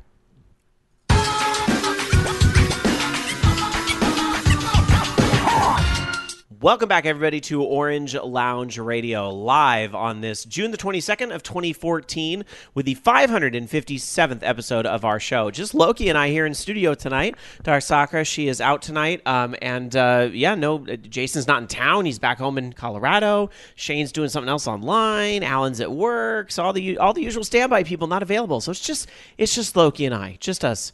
But you guys with us in our chat room over at live.vognetwork.com and on the Skype line in just a little while. You can add us on Skype, Orange Lounge Radio. That's all one word. Or You can always use the telephone, too, even though I think everybody in this day and age is really switching over to Skype. But 1-877-GAME-OLR is our phone number. Speaking of Skype, if you do plan to call us that way, please do us all a courtesy. Call Echo 123 first before you call into the show. Just make sure that your settings and you sound good and all that good stuff, because nothing's worse than getting a call on the show live that goes, hello? Hello, hello, hello. Can you hear me? Hello, hi, hello, hello. Or we hear in the hello, background, hear us talking. Yeah. Or we hear ourselves on repeat. I mean, as lovely as our voices are, we don't need to hear ourselves. So, Echo 123 is always a good protocol. All right, going to our chat room over at live.vognetwork.com. They're still debating the whole scholarship thing that came up earlier. So we're going to get into that in the Fugle question of the week. So if you weren't here live, you're missing some spirited debate tonight. And I don't mind spirited debate as long as everybody stays respectful, which everybody is, so we're cool. We're cool. But here's some more things to debate. It's rapid fire news. Let's do some other quick gaming stories. Loki. So this week, there was, right before the Steam sale, there was this Team Fortress 2 update tease thing. And they've been kind of doing that throughout the week beforehand, where people would see randomly spawning bread when they would use a teleporter, and they kind of had to do with this whole I forget what they called the update, the Love and War update that had this 15-minute long mini short film that they had made with the film editor, and hilarious. And it had to do with, some of the bread stuff and teleporting, and there's like a bread monster now. But on top of that, there's also some new actions. They have a new headbutting action, square dancing, conga dancing, extreme flips, rock, paper, scissor. They also had some new items that appeared in the game as well, like some more costumes, hats, and that kind of stuff. Dance emoticons are very important, So it's pretty cool, and definitely check out the short film if you haven't yet. It's pretty awesome. It's amazing that they are still cranking out updates to this game. Yes, and it kind of makes you still want like an actual film from Valve for like Team Fortress 2. I think that. Well, that's kind of what you got. It's just a short. Yeah, film. but I want a full length video. Oh, well, I want me. a full one. All right. Well, it's still pretty. It's pretty awesome. But Loki, we don't always get what we want. I want a playable version of your game. You will get that eventually. I'm right. just getting the engine stuff done. He promised everybody, episode 557. Hey, I'm hurrying. If you don't produce, I'm going to just start calling you Valve. No. See, I have to start. I'll have to do a Kickstarter first, so then I don't produce, and then All right. What else you got? Anyways, so on top of that, they started selling a text adventure game actually on Steam, and this one is called Heroes Rise, and it's a text only game. It's pure text adventure without any sort of audio visual elements to it. So talk about old school. But you can pick that up. They've got they're on sale right now for $1.99 each. They have the Hero Project, the Prodigy, and I don't know if they had another one coming. I realize these are newer text adventure games, but can't you buy some of the classics on Steam, like Zork and Hitchhiker's Guide to the Galaxy? Maybe. I don't know if they were on there, but I don't know. It's newer. I mean, it's definitely a interesting genre, I guess. Well, some people prefer reading a book because then you can make up the graphics yourself.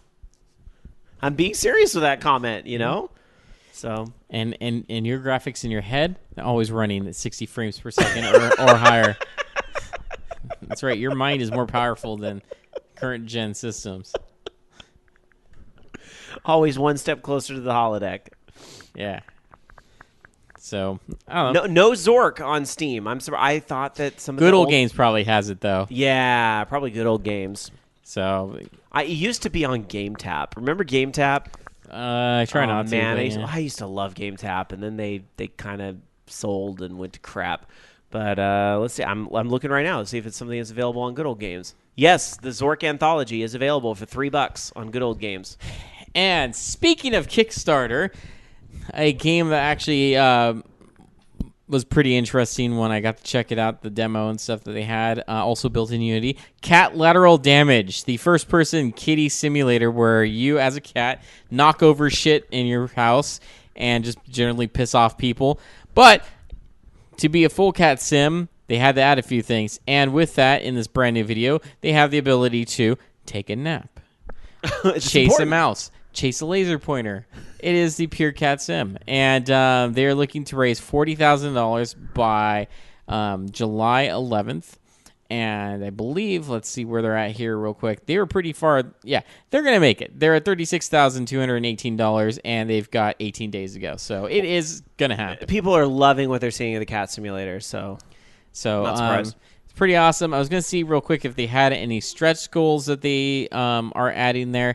But definitely, if you haven't gotten a chance to play the game yet. Oh, here you go. New features and content that they've added since the demo. You can chase or ignore mice. You can play with them or catch them. You can sit in a box, lie in a sunbeam, or both at once, chase a laser pointer and completely freak out, hack up a hairball, find lost cat toys under the couch and play with them, explore or hide underneath the bed, trip out on catnip, stand at a doorway and be indecisive about going in or out, meow using state-of-the-art cutting-edge meowing technology. Where's Ignore the Dog? Is that I don't know if there's a dog in the game yet, but maybe the sequel. But it's pretty awesome. They're gonna try to get some procedurally generated houses and rooms that you can play. Lots of fun stuff.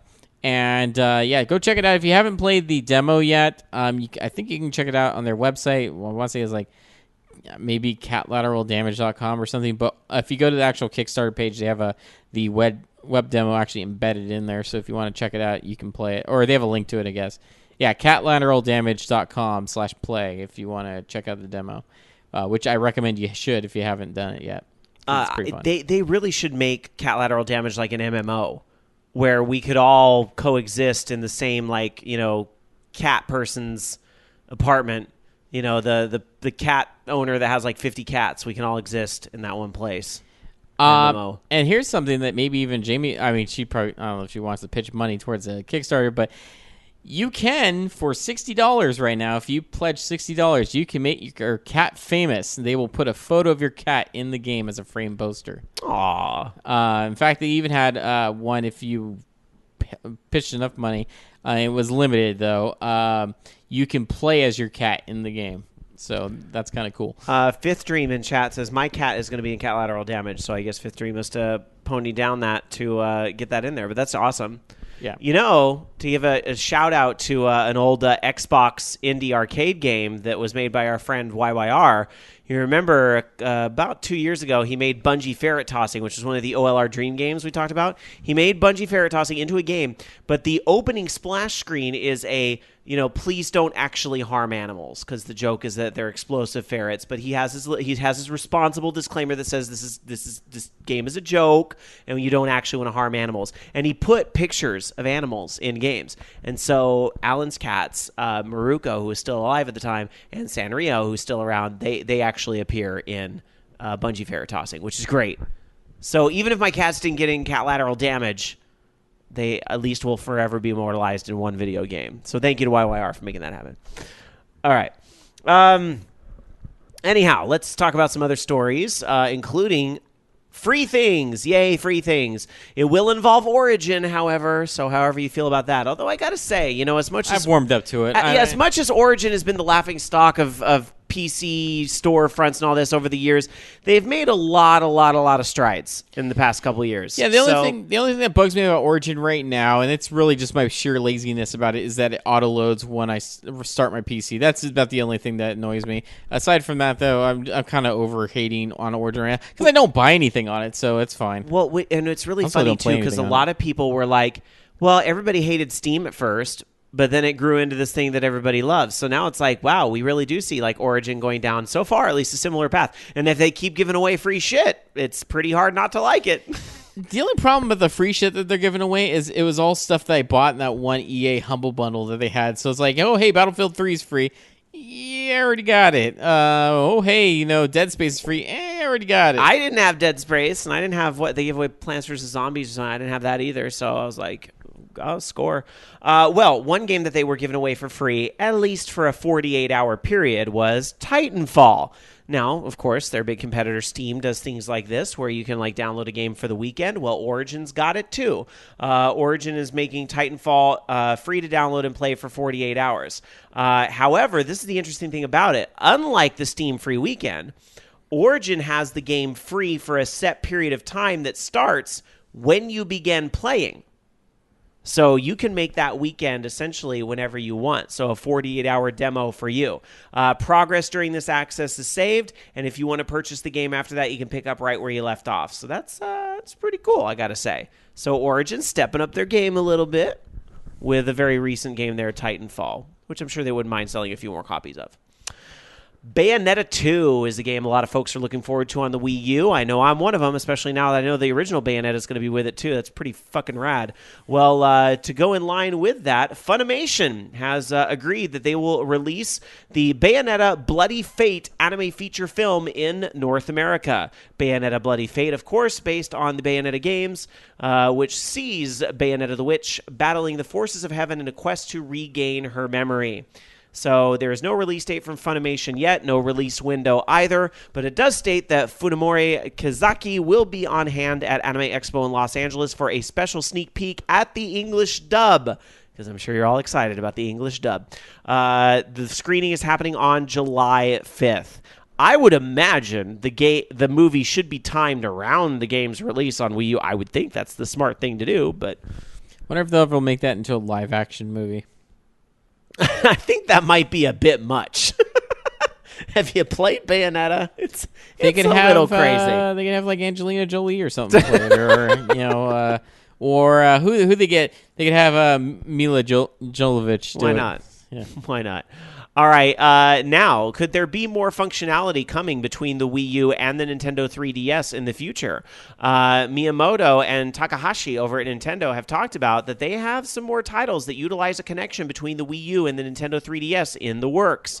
Now, Super Smash Bros. Will allow you to transfer character data between the two systems, but that's really all we know. However, there was a little more that came out. Quote, with Smash Bros., because the two games have the same gameplay and the same controls, that game in particular is designed where you want to start playing on the 3DS first and build up your characters there, then transfer that character data over to the Wii U and play with them there. There's no real reason that we haven't done it yet. I guess it just hasn't really fit into the titles that we have been making, and it's not that we haven't thought about it. In fact, with Wii Fit U, we created the Fit Meter, which connects to the Wii U gamepad wirelessly and transfers data. Within those plans, we also thought about potentially having some type of functionality with 3DS that would connect to it, but ultimately we didn't include it. We also had an idea where if there's a Wii U at home and maybe the father or kids have a 3DS, then we might think up a system where the Wii U would know that you were home before your dog did. It was kind of an interesting concept based around that, but we ended up not doing anything with the idea. It hasn't really worked its way into the titles we've been developing. But there are some things we're working on that we haven't announced at E3 that do involve some sort of communication between the Wii U and the 3DS. And then they go into a little bit of a banter. We can't say the title, can we? Not really. If you were to say it, they would really get excited. And they ended it with, we were thinking about that with Mario and Donkey Kong.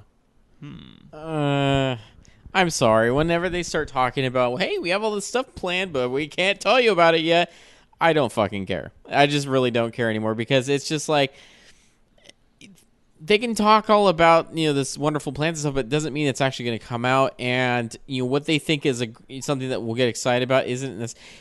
Don't get me wrong, there are people that love Pikmin, and there are probably a lot of people that love Pikmin 3, but for a lot of people, Pikmin 3, nobody gives a fucking shit about. And that's kind of where I'm at with this thing. It's like, cool, why don't we talk about what exactly you're saying? What kind of interaction? You don't have to say the title, just say the interaction. Like, what? Give me an example in a generic sense. Maybe it would give it away, I don't know.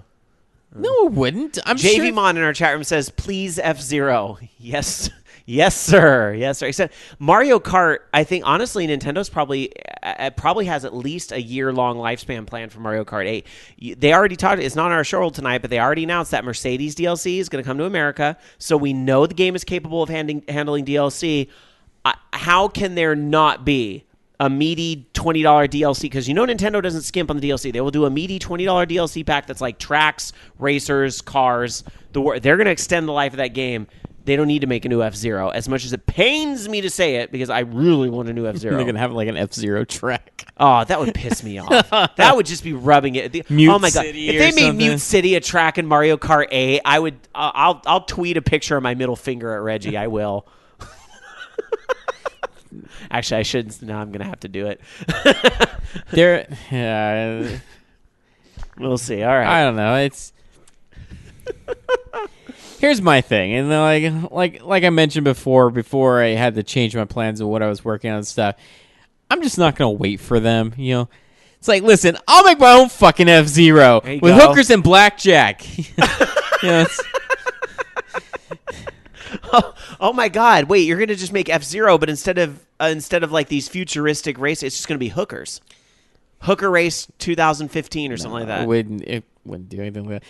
But no, seriously, I wouldn't wait for them and that stuff. Just like, maybe my next project after I finish my game someday, hopefully, is do a new Excite truck, because I'm tired of fucking waiting for a new Excite truck. It's just never gonna happen. Hooker Race. Hooker No, Race. we're not gonna do a hooker race. That's silly and stupid. I can't imagine a game that you designed doesn't have a little silly and stupid somewhere in Oh, it. there's plenty of silly and stupid planned, Uh-huh. but I kind of want to make my kart racing game, because it would be. I have a lot of notes on the design for that, but All right. someday. All right. Speaking of your notes, let's go to the Fugle question of the week, because you take Facebook and Google Plus and slam them together and you get Fugle. Tu vas rien comprendre. Thank you, ActF, in our chat room. Excite Hooker. There you go. Get on it, Loki. All right. In serious news, though, going to our Fugle question of the week, which is about the esports, which, funny enough, was kind of a debate in our chat room for a little bit. But we posted that a little earlier on our Facebook and Google Plus communities, facebook.com/orangeloungeradio, google.com/+orangeloungeradio. And here's the question. What do you think, as a gamer, about news like League of Legends becoming a varsity esports team in a college in the Chicago area? Do esports deserve the same sort of recognition as more traditional sports, such as baseball, basketball, and soccer? P.S. Happy World Cup. Although I think I mentioned that towards the beginning of the show. Let's start over on Facebook, and we start with an answer from Renee, my pal from Killer Queens from Outer Space podcast. And Renee says, I work at the university's rec center. And then it kind of clicked for me. I'm like, oh yeah, Renee's in the Chicago area, and I knew he worked. I did not realize he was. So here we go. So Renee gives an interesting perspective here. And from that perspective, I think this is a great idea that will work towards bringing students together into a community of their own, make friends in that environment, and learn teamwork, leadership, camaraderie, and good sportsmanship, and give more choices to be involved with other students in university life. But I'm sure that answer's got to be a little bit biased. No, you make a convincing argument. You do. Andy R. says, I think it's a good thing. I'm not a huge fan of esports or sports in general, but I did play fighting games at a decent level for a while, and I can attest that it takes just as much practice to be competitive at a video game as it does a sport. RageNator says, it's about damn time esports got some recognition. JV Mon says esports shouldn't be a varsity team in college. It's just a PC game. If gaming can be a college sport, I want varsity edition of RuPaul's Drag U with queens from the top colleges. Take just as much talent and practice as games and sports, so why not? Could lip sync for your life be an Olympic sport? That would actually be kind of rad. Because it's not that dissimilar from ice dancing, people. All right, Degenerate Johnny says, as traditional sports such as baseball, soccer, and basketball concentrate on the physical skills of athletes, so does esports in regards to the cerebral skill of gamers. However, the best part about esports is that it's competition that both genders can compete as equals. I believe as esports grow in popularity, we will see more of a variety of games enter into the group of esports games that already exist, such as MOBAs, LOL Dota, RTSs, StarCraft, and digital card games, Hearthstone, Hex, Shards of Fate. You know, you go down a really interesting slope, though, with that answer, where the whole both genders compete as equals. I realize that, you know, in most professional sports right now, that's not the way it works, but there's a lot of people kind of clamoring for. I seem to remember years ago, wasn't there a woman who was like getting really far into getting into an NHL team? I want to say it was hockey. Maybe SSJ 100 Matt remembers this better than I do. But of course, and then you have like NASCAR, you know, Danica Pachter. But obviously, these are very few sprinklings of women in what has typically been male-dominated sports. So that's an interesting, very, very interesting, answer there in that regard. So, but it's kind of a slippery slope to begin with, because I think many would argue that, both genders should be competing as equals in the other sports too. Anyway, Awesome Unicorn says, well, I don't personally find MOBAs appealing. I am definitely supportive of gaming being taken seriously. I'm still a little concerned about if games with a fantasy skin like League of Legends or Dota will be taken as seriously by the general public compared to, let's say, a war-themed game with a Command and Conquer skin. Critical Myth says, I'm for it in general, but I'm not sure that a game infamous for its brutal and disgusting online environment should be the game to get the attention credibility. But I realize that's more of a function of which game the community supports more than any other reason. You know what? That's a really important answer, is that, League of Legends and some of those MOBAs have really toxic online environments. They're really, really bad when you get that anonymity. Hopefully this brings a little more classiness to it. But I think, though, it goes without saying that there's certainly some toxic environments when it comes to, shit talking in basketball games and baseball games and things like that, too. Unfortunately, that sort of trolling isn't exclusive to MOBAs. However, and this is important, when you can be anonymous, like in a computer game like League of Legends, it's a little easier to say some shit you wouldn't say to my face like you'd have to do in baseball or basketball. So that's something. All right. Let's see. Also, we have DJ Rama S, who says, frankly, it's bullshit to get a scholarship for playing a damn game. What the hell do you need a scholarship for that? You can't take courses in video gaming in that aspect, and I don't see the point in it either. If they're doing that, then I expect scholarships to be handed out for computer building and networking as well. Want to impress me? Give them a scholarship designing the game instead of playing a game. It's a joke. So some very diversifying opinions there over on Facebook. Let's go over to Google Plus and see what folks said over there, because I'm waiting for it to load. Fantastic live radio. Okay, we have a few comments here, starting with Redtertainment, who says, I'm sorry, but I can't leave my gamer hat on for this. As a member of the community, I would have a problem with my chronically underfunded public schools spending a large amount of money on a sports program, even if that sport is esports. Was this school a public school or a private school? I don't Not to think dis- it sounded like a private school. Yeah, not to discount the opinion here, but just wanted to make sure that clarification is out there.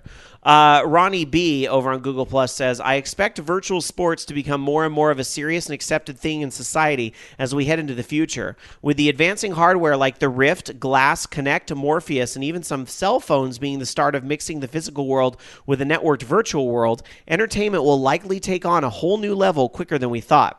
Although the media always tries to link gaming with most tragic events, so this is a bit interesting. And lastly, Act Def says, think the problem here is or not recognized as a competitive pastime, or whether it's considered a varsity thing or not. I think the problem resides in calling it a sport or esport. There are other things that could get you a scholarship for college, but we need to separate physical sports from esports. Interesting perspective there, is that, there are many things you can get a scholarship to college for. This isn't a sport, it's an esport. Interesting. All right. Kai Judo in our chat room over at live.vognetwork.com says, they should give them a digital scholarship. It's good for 500 Microsoft points. I like that sassy answer. All right, let's get back into some other news. Hey, don't forget to friend us on Facebook and Google Plus so you can answer future questions in the weeks to come. Loki. All right. So let's see. Speaking of things we may not consider sports, there's a fake EA Sports Instagram account. And this has to do with FIFA 14 Ultimate Team. I guess EA Sports UT 2014 is the account, and it's not legit. In fact, it's actually trying to fish logins for Xbox Live and Origin. Apparently, they're offering free in-game currency on the account, and if you log in to try to get this free in-game currency, it'll ask for your login details, and that's where they get you. So then you'll have, people buying FIFA Ultimate Team cards on your account, kind of like how they've done past FIFA games, where hackers are going to steal your money. Hacker's gonna hack. All right. Speaking of EA, when Battlefield 4 launched, I don't know how many of you guys tried to get in there and play it, but online was fucked. Did you try to play Battlefield 4 online at all? No. This isn't the type of game that's usually up my alley, so I kind of missed this whole thing, but I definitely saw all the rants and raves on Twitter and so forth. So, yeah, Battlefield 4 launched, and players had months of connectivity issues. EA delayed development of the promised DLC packs in order of fixing the bugs in the game.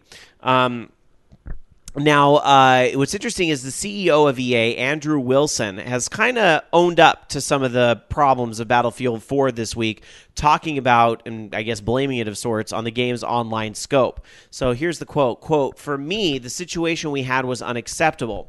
For the team, it was unacceptable. We have worked tirelessly since then to make sure the gameplay experience got to where it absolutely should have been at launch, and we're focused on that, and we continue to deliver that value to the player base." Now, notice there's not an apology there. Now, also, he will not say that future games will be bug free, but that would be a foolish claim to make, I think. So, yeah, and according to some people that got to check out the Battlefield Hardline beta, they said, or alpha, I guess. I don't know, alpha, beta, whatever it was. Apparently, it plays very similar to Battlefield 4, and some of the glitches that you see in Battlefield 4, you're seeing in Hardline. So, wow. Hopefully, the netcode should be better. I mean, since I'm assuming using the same engine, and hopefully they could just transfer that over, but it is a different developer, so cross your fingers, I guess. It's more of I think maybe, if anything, consumers can learn to be a little bit cautious, maybe not jump in immediately for day one, just kind of see how it's playing, because obviously it's going to be a focus of a lot of the reviews, especially ever since, SimCity and Diablo 3 and stuff. It just... Got to see how those servers are handling things. Let me read the quote about not making promises about being bug-free, because I think it's interesting. So again, Andrew Wilson, the CEO of EA, goes on to say, quote, "It would be disingenuous for me to sit here and say we will never have an issue again, because that would mean we are never going to push the boundaries again. And I don't want to be that company. I want to be a company that pushes to lead and innovate and be creative. But you can start to do things that give you a better handle and a better view about what the potential challenges might be." Yeah, but that's not being innovative. That's being that's basically saying, hey, you know what? We're going to go ahead and purchase this many servers for this game, and we're going to hope that not a lot of people play it, maybe buggy at first, but we're going to save a lot of money in the long run once that initial, kind of spike subsides. So did they not know how many pre-orders the game had or something? It doesn't matter, because even if they know how many pre-orders they have, they know that not everybody is playing at exactly the same time, so they're never going to have enough server spots open for every single person. That's the thing. That's the gamble. Is you could do that if ideally you could say, okay, we know how many copies of this game we're printing, so this is how many server spots we're going to have open.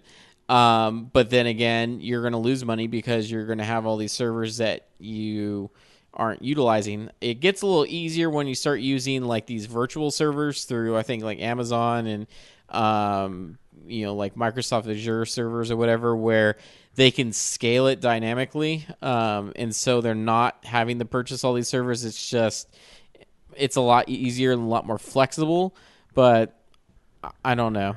I just think it's what was it last year? Was it SimCity? Perfect example. Yeah, we saw how shitty the Diablo 3 launch was. It's not going to be like that with SimCity, and then it was fucking terrible. So I don't buy whenever a company tells me that it's not going to be fucking terrible after the last launch was terrible, because it seems a lot of every times MMO they don't learn their lesson. Every MMO that launches has this problem too. Yeah, every single one of them. Some difficulties, a little bit of hiccups here and there are okay. I think I kind of expected, but when it's just fucked up, and we're not even talking that there were servers were being overrun. It's just bad netcode. The game just wasn't working very well. That's a little bit different. So hopefully they got that ironed out for the next game.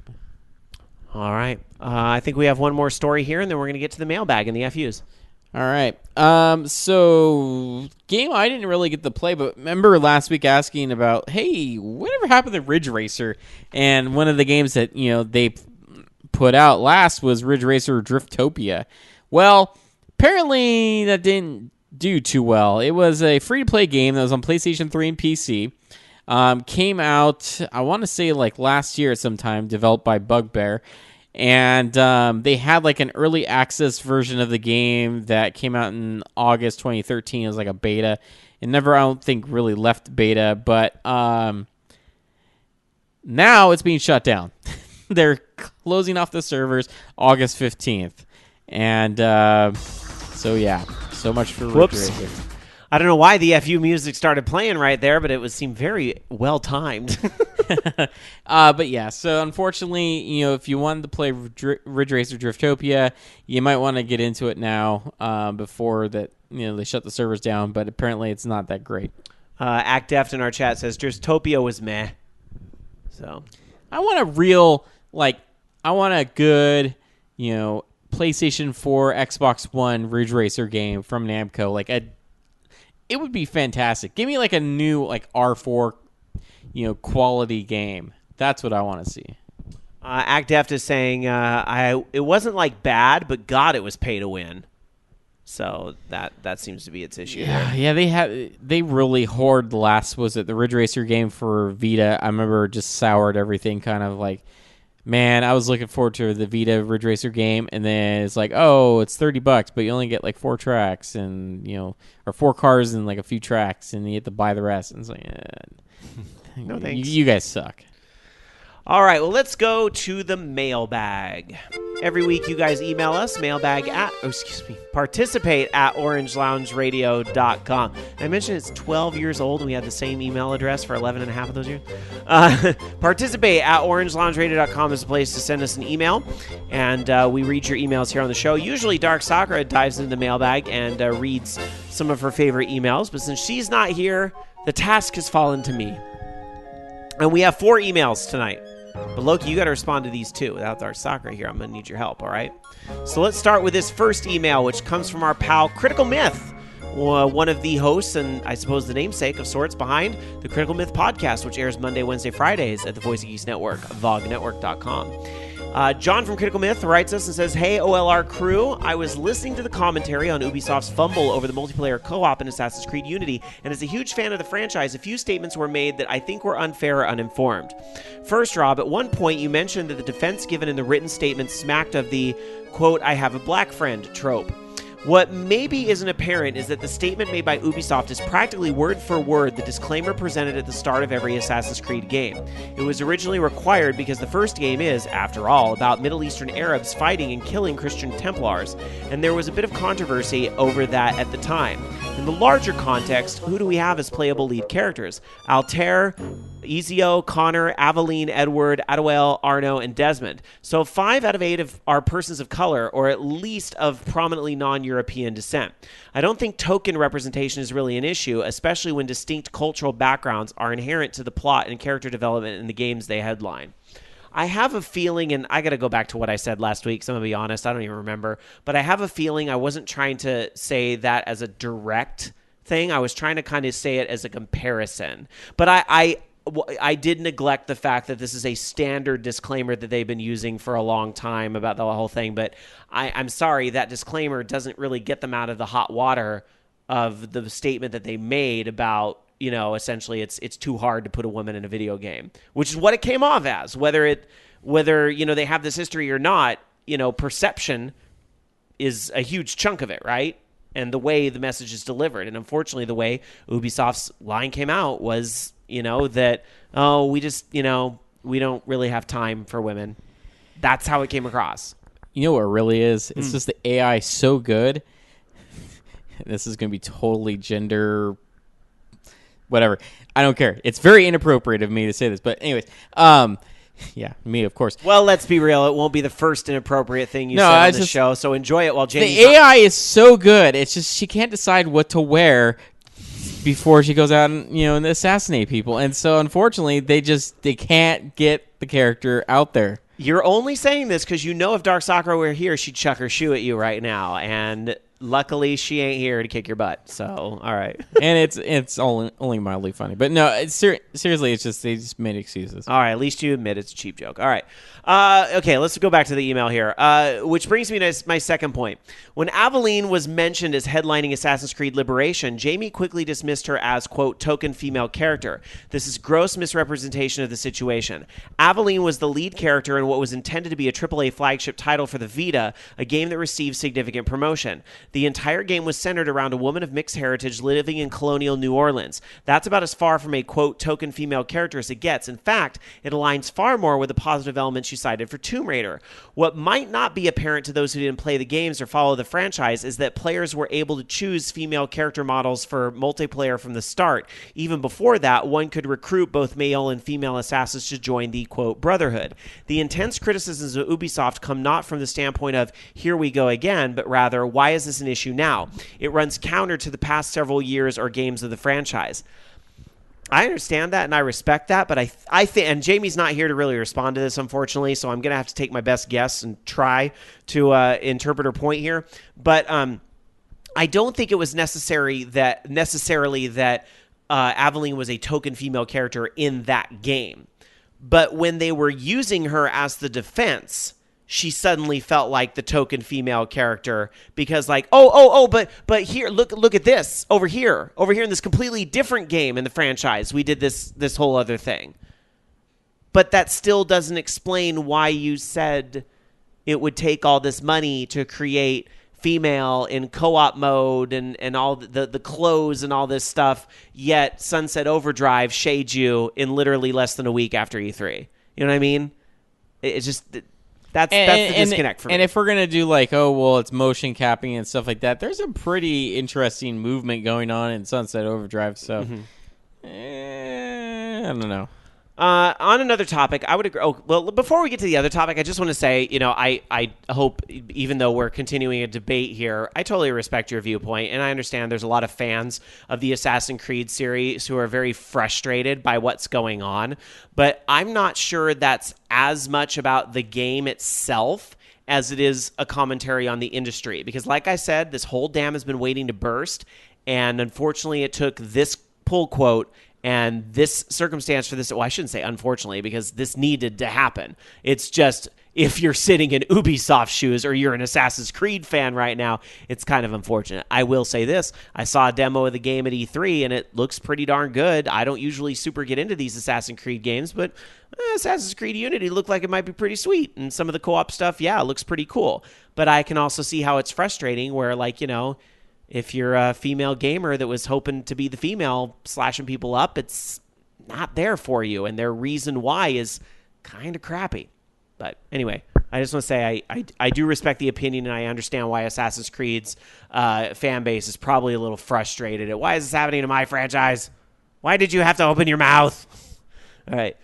On another topic, I would agree that Nintendo came out strong this E3. What I find regrettable is that many of the games sound great, especially the new Zelda, but then I remember that I would have to deal with those awful Wii controllers, and my interest takes a nosedive.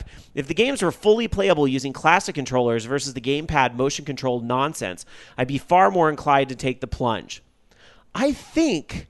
at least Smash Brothers. I mean, you can do the GameCube controller and all that. But as far as Zelda goes, they have like a Wii U Pro controller that they sell. And a lot of Nintendo's first-party games, which is pretty much all that's on the Wii U, supports that. Yeah, I think that would probably be more of a tradition, especially because if they're going to be using the gamepad, it's gonna use that. They're not going to be using the Wii Remote. They may have a mode if you want to do Wii Remote and Nunchuck, but I think it's probably going to be Mario Kart 8, you can do Wii Remote and Nunchuck. Yeah. So...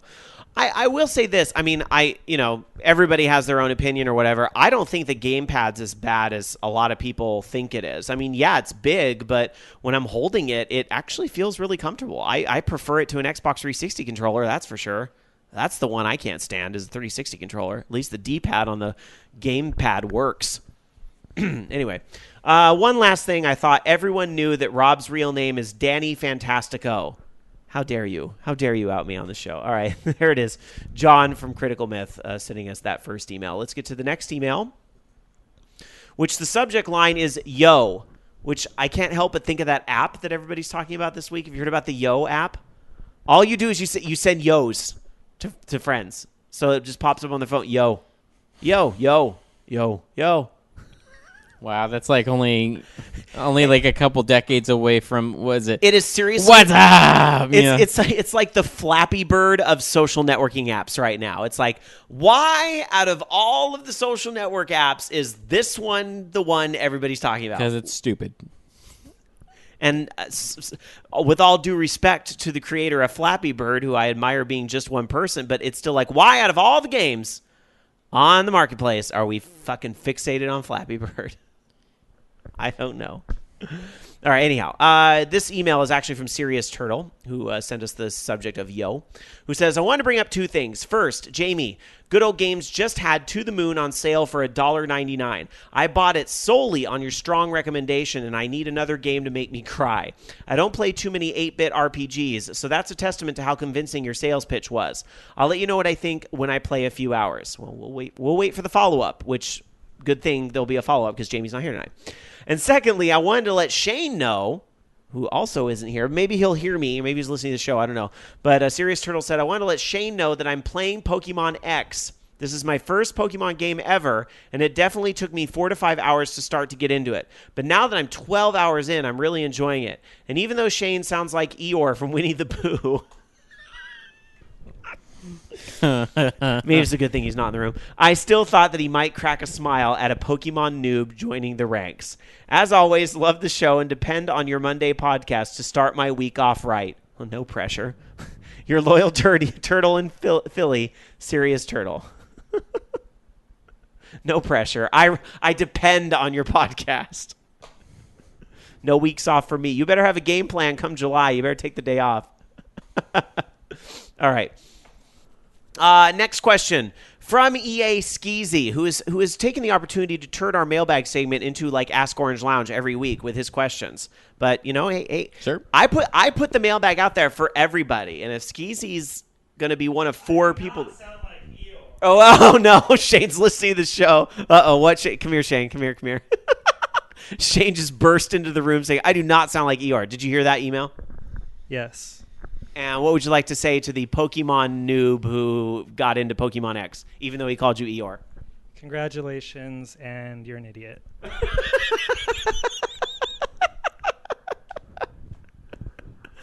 Could the mic pick that up when he literally came in the kitchen and screamed, "I'm not Eeyore"? I don't know. Well, I guess we'll find out. I guess we'll find out. All right. Anyhow, back to EA. The chat room's cracking up. All right. On to EA Skeezy's email, who says, hello, Orange Lounge guys and gal. If you could commit just one crime free of punishment, no matter the severity of the crime, what would it be and why? Jamie isn't allowed to rob any taco stands because, seriously, those guys are working hard. They don't need that. Come on. Take it easy, people. EA Skeezy from Milwaukee. And by the way, they do say they did hear Shane yelling all the way over there on the stream. All right, there you go. Live radio. It's hilarious. Back to Skeezy's question. What is the one crime you would do free of punishment? Well, sadly, Jamie's not here to say how she would rob a taco stand. But I'll ask Loki. What would be your crime free of punishment? I don't know, something that gives me a lot of money, I guess. That's funny because that's where my mind was at. Is I think the crime I would commit is robbing a bank. I wouldn't hurt anybody. I just want the money. Thanks. You said free of punishment, right? I wouldn't even rob a bank. Rob like the mint or something, or like somehow get all the money that Comcast makes in a year or something. I don't know. Well, I don't know. I guess I really have to give this more thought because I wouldn't want to take money from people. I want money that insurance will reimburse or something where the money doesn't directly come out of, people's accounts. Hey, I got a crime that would be perfect. What? Have Michael Bay direct the next Star Wars film. There you go. There's a crime. That's the crime you would commit. Of all the crimes, that'd be hilarious. Just like let me write the script or whatever for the next Star Wars film. It won't make any fucking sense at all. It'll be awesome. No, I don't know. Money, of course, because You have to remember, guys. I'm coming off a 13-episode marathon of Orange is the New Black. I'm afraid to commit a crime right now. All right, I am not going to prison ever because they'd be crazy in prison. And I realized that was a woman's prison, but men have just as much drama, if not more. I wonder if there'll be a spin-off series. All right, anyway. Well, they had men in the first part of. They did. the It was second season. spoilers. OMG. It's like the first episode. Of season 2. Oh. No, he didn't spoil anything. Don't worry. All right. Last email tonight from Dr. Noir, who emails us entitled Gaming in Belgium. I'm going to totally mispronounce this first sentence because that's what happens when you send me non-English words to open your emails. But bonne nuit, mesdames et messieurs de Orange Lounge. Greetings from your globe-trotting correspondent, Dr. Noir. I just spent the last week in Brussels, and I have to say I am surprised by the absence of video games in the country. I was at first encouraged by the presence of niche of PS4 and Don't Vita. worry. They'll sprout up there eventually. PS4 and Vita kiosks at the airport when I arrived, but have since to find not so much as a poster or advert for any sort of video game during my stay, not on TV, print, or billboards on the streets. This is surprising because even though my travels often take me to business settings in much of Latin America, and I don't do too much tourist exploring, I usually find some sort of video game shop at a mall or even a mom and pop store peddling used games here and there. Here, zero. Zip. Nada. I wonder if this is just a fluke since I spent most of my time in the business and museum sectors, but I did go into one of the shopping districts and take the subway and buses several times, and I usually see at least a poster or billboard there. Hopefully some of the local Belgian listeners can confirm. Yeah, there's been at least 2 people from Belgium who have emailed us before, so maybe they can give perspective. Where are you hiding? Where are you all hiding? Is there like a club that you have to be in over there to find all the cool gaming stuff? I don't know. Anyway, Dr. Noir continues. In any case, what I did find is a good number of board games and even managed to pick up a variation on the standard memory games for my kids, which should provide lots of fun. It's called Shadow Monsters, and the twist is that it includes 3 pairs of scary monsters in the deck, and if any of them come up and you do not match them, hijinks ensue. One of them has you pass your 1 stack to the right, another to the left, and the last, my favorite, shuffles the remaining tiles in play. Also, the game matches the monster's image with their shadow, so it makes the memorization a bit more difficult and suitable for adults or older kids. I also snagged a bunch of lead figures of Roman, medieval, and Renaissance soldiers that will see great use in my D&D games in the near future. Anyhow, I should get to my gate now, so here's a salute before 10 hours of flight time. Have a great week. Well, interesting. And we talk about that here on the show is that, we're in a very interesting perspective with this podcasting and radio or on the internet. A lot of radio up until, internet radio was born was confined to local news and local things, But now that we have the power to reach the world, we really have to be mindful sometimes is that, gaming in different parts of the world is so different than what it is here. So different. And granted, although Dr. Noir, I would bet that, our other Belgian listeners are going to email us and just be all, he was just in the wrong place. It's everywhere. It's here and here and here, and you just didn't see it. That type of thing. But still, in other countries, it's very different. The types of systems that are popular. The PlayStation 4, the Xbox One, they're not out everywhere. Yeah. We know how Japan feels about Microsoft's products, and we'll see if history is going to continue or what have you. It's very different. It would be nice to see them do okay at, in Japan and stuff. I mean, it can't fail like completely every time. They gotta have a comeback at some point. You would think. Yeah. All right, well, that was it for the mailbag. If you want to participate with the mailbag segment in a future week, send an email to participate@orangeloungeradio.com. Let's get into the FUs of the week and get out whatever angst we might have tonight.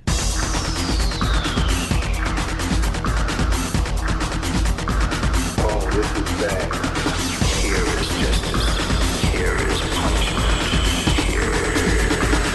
This is fucked up. I'll start tonight because Raginator in chat says, Sky, your French needs work, dude. F you to Raginator. I didn't ask to speak French on the show. It was emailed, so out of respect to the listeners, I gave it my best shot. Problem is, Never had a lesson. You didn't use enough. No, I didn't. I sure didn't. Maybe I could learn a thing or two playing Assassin's Creed Unity or something since it's in France. Anyway, in all seriousness, FU of the week goes to, I don't know, I actually don't I don't have a whole lot of FU's things to be angsty about because there's a lot of good stuff coming up with days off work and stuff. So FU to just all the busyness that's happening before 2 back-to-back long weekends. Yeah. Busy calendar. Loki. Just FU to, game development stuff taking 3 times as long as it normally, you think it would. And I'm kind of used to that now because that seems to be everything. Everything I think I'm going to get done at a certain time takes about 3 times as long because unforeseen problems, arise and that kind of thing. I just want to get to non-game engine stuff. Not that it's not fun. It's just it'd be nice to be able to show a little bit more. I can't really make a video of what I'm doing now because it's completely boring. No one gives a shit about, oh, hey, look, you can fix your UV coordinates. Yeah. I'm excited about it because I fixed my UV coordinates. Yeah, you see the big picture. Yeah. So, I don't know. All right. Just a couple more stories for you guys, and then we're going to get to the Skype line at 1-877-GAME-OLR, or our username on Skype, Orange Lounge Radio. But first, Loki. And speaking of Unity, Unity has officially come to PlayStation Mobile. So if you download the newest version of Unity, which is 4.6, 4.5? I think it's 4.5 something because 4.6 isn't out yet. Because 4.6 is the one I'm waiting for. That's the one that has the revamped GUI infrastructure, so you can actually make menus and stuff. Because right now it's a piece of shit. But the new version actually has Unity for PlayStation Mobile and allows you to create games for that platform, as well as easily port stuff from iPhone, iPad, Android devices to PlayStation Mobile as well, and allows you kind of to publish on the Vita platform. Although if you're looking to publish on the actual PlayStation Vita, like as part of their store, I think you got to get permission from Sony for that. But to get access to be able to output to PlayStation Mobile, you actually have to go to the PlayStation Mobile website, so psm.playstation.net/portal, and once you go there, you sign up, and you get a link to download the version of Unity that supports that. So that's pretty cool. And shit, right now I think, I saw a little bit of the next beta, but I think they support almost every single console platform right now and PC and stuff, so it's pretty exciting. So once I do get to that point where I'm actually publishing something, maybe I will publish on. It would be cool to see my game on a Vita. I would be totally stoked by that. So one of the reasons why I chose you in the first place. So very excited. All right. What platforms will your game be coming out on? Well, PC for sure, and then the rest is just kind of whatever you can get, right? Well, I've been trying to keep everything very simple for mobile. I don't know if it's when it's done, I don't know how it's gonna run as far as mobile goes, but I've been trying to keep everything very optimized. So it's just gonna be testing to see, and I don't even know if it's a type of game that would work well with mobile, but I don't know. Consoles would be cool if I could do that. I just don't know what's involved with publishing to Wii U or to the Vita. I mean, obviously PlayStation, mobile's a little different, but it's not as easy to find stuff. I don't know. It'd be interesting just to check it out. I seriously am probably going to run a Kickstarter campaign at some point. But the thing is if I'm going to do that, I want the game to be fucking done, or at least very, very, very, very, very extremely close to being done. Not this, oh, hey, look, I got a playable level, give me money. Because you don't want to get caught. I don't trust myself, to sure, but it's good for getting exposure out there for your game, and also it helps with the green light process and stuff like that to get people excited about it. So all right. Someday.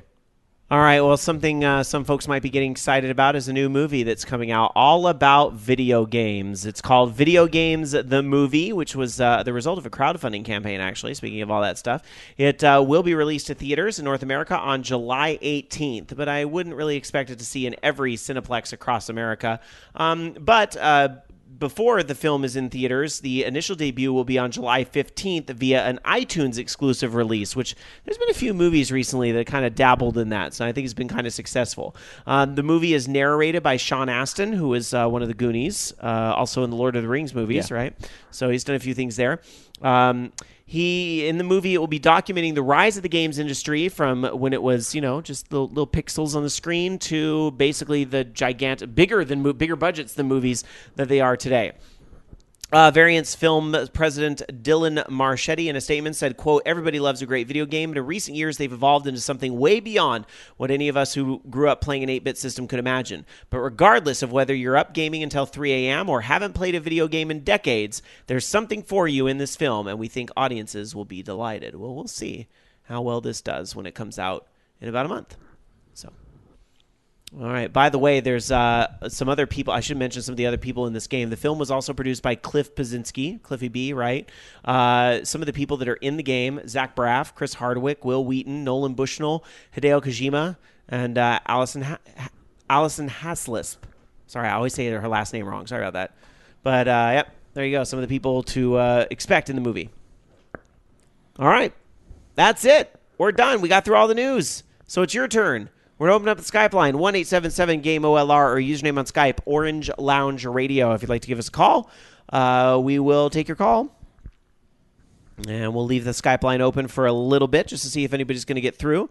In the meantime, while we wait for some calls, I don't know if Loki has any last-minute stories. I think I have a couple Twitter topics I can pull up. I do have one thing. Apparently, the Dropbox account for CD Projekt Red was accidentally turned public for a little bit, and I think it was Dropbox or Google Drive or something like that, and people are able to grab the the build documents for Witcher 3, including all the spoilers and everything. So watch yourself out there. Don't spoil or don't check out those spoilers if you're trying to actually save. I wonder if they'll change it. The game's not due till early next year. I wonder if they'll go back and change some key things. I doubt it. Yeah, it might be too late to do that. I don't know. But I'm sure some of the stuff will change because it's just a design doc. But I want to say someone said 36 endings. So I don't know. All right. Let's go to the phones. We do have calls coming in, so let's get to it. Hi, you're on Orange Lounge Radio. Who's this? Legend Zaku here. Hey, Zaku. How you doing, buddy? Nothing much. Just killing a Sunday evening, trying to, dull the loss. Well, not even loss, but just like last minute draw of that soccer game. Yeah, I don't do a lot of. Well, it's funny. When I was younger, actually, I played soccer for like 5 years when I was younger, if you can believe it, when I was in like grade school or whatever. But nowadays, the only soccer I know is Mega Man. Yep. Well, that, and right now I'm like playing Flight Simulator, trying to, land. Well, actually, Taxi, plane back to the gate. Do you get into a lot of those simulator games? Is it just Flight Simulator, or do you like to play like Farm Simulator and Euro Truck? No, just Flight Simulator. You can see, I bought myself a little Joyce, little cheap. You have a messy. He's showing us on webcam, by the way. You have a messy desk, young man. What's in that tin? But at least I managed to put the plane on the ground without killing people. All right. Well, congrats on safely landing the plane. Do you have aspirations to fly in real life, or is it just just for games? What? Do you have aspirations to fly like IRL, like in real life, or just computer simulations? It's just one of those things I've, put off for so many years until I went to Micro Center one day and I saw it for $30. I said, "What the hell?" I just, I bought it. Went to Best Buy to get a cheap flight stick, and then and then from there it's been snowballing. Well, you're not the only one that feels that way. Kaishudo in our chat room over at live.vognetwork.com says Flight Sim 10 is the best. I still play it. Yeah, I just I'm lucky they still had box copies over there. Well, what's on your mind? Did you want to talk to us about flight sims, or was something else on your mind tonight? I guess mostly mostly of E3 and how, because I've been out of the loop for a while, and the fact that a lot of games such as Kingdom Hearts 3 are very tight-lipped to the point where, they really have a story down, but whether or not Disney will actually let them use some of their more recently acquired properties just in time to make whatever deadline they have set forth for the game, it's yet to be seen. Possibility, like even the creator of Kingdom Hearts was stating that he would love to, only if he was able to. Like whether or not Disney's willing to license anything in the realm of Marvel and or Lucas for such a thing. I would love to see something like that come to fruition, as I think a lot of people would. But yeah, it just, especially with the Star Wars stuff, Star Wars kind of has its own video games, and so does the Marvels. So I don't know. But then again, there's tons of other types of Disney games. So I don't think anything's necessarily off the table. I would think, though, that the creators of Kingdom Hearts kind of already know where they're going with the story and have kind of already planned out what worlds are included. But it's not like they can't.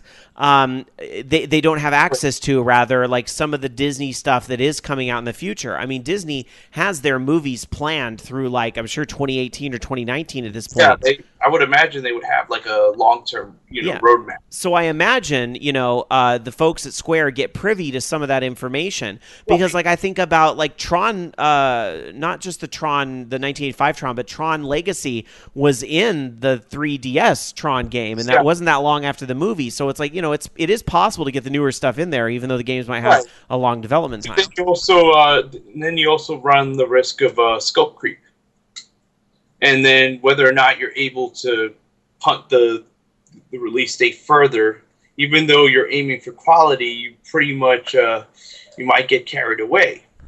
Honestly, though, Zaku, I think when it comes to these games, I think we'll be lucky. We'll be very lucky if Final Fantasy 15 is next year.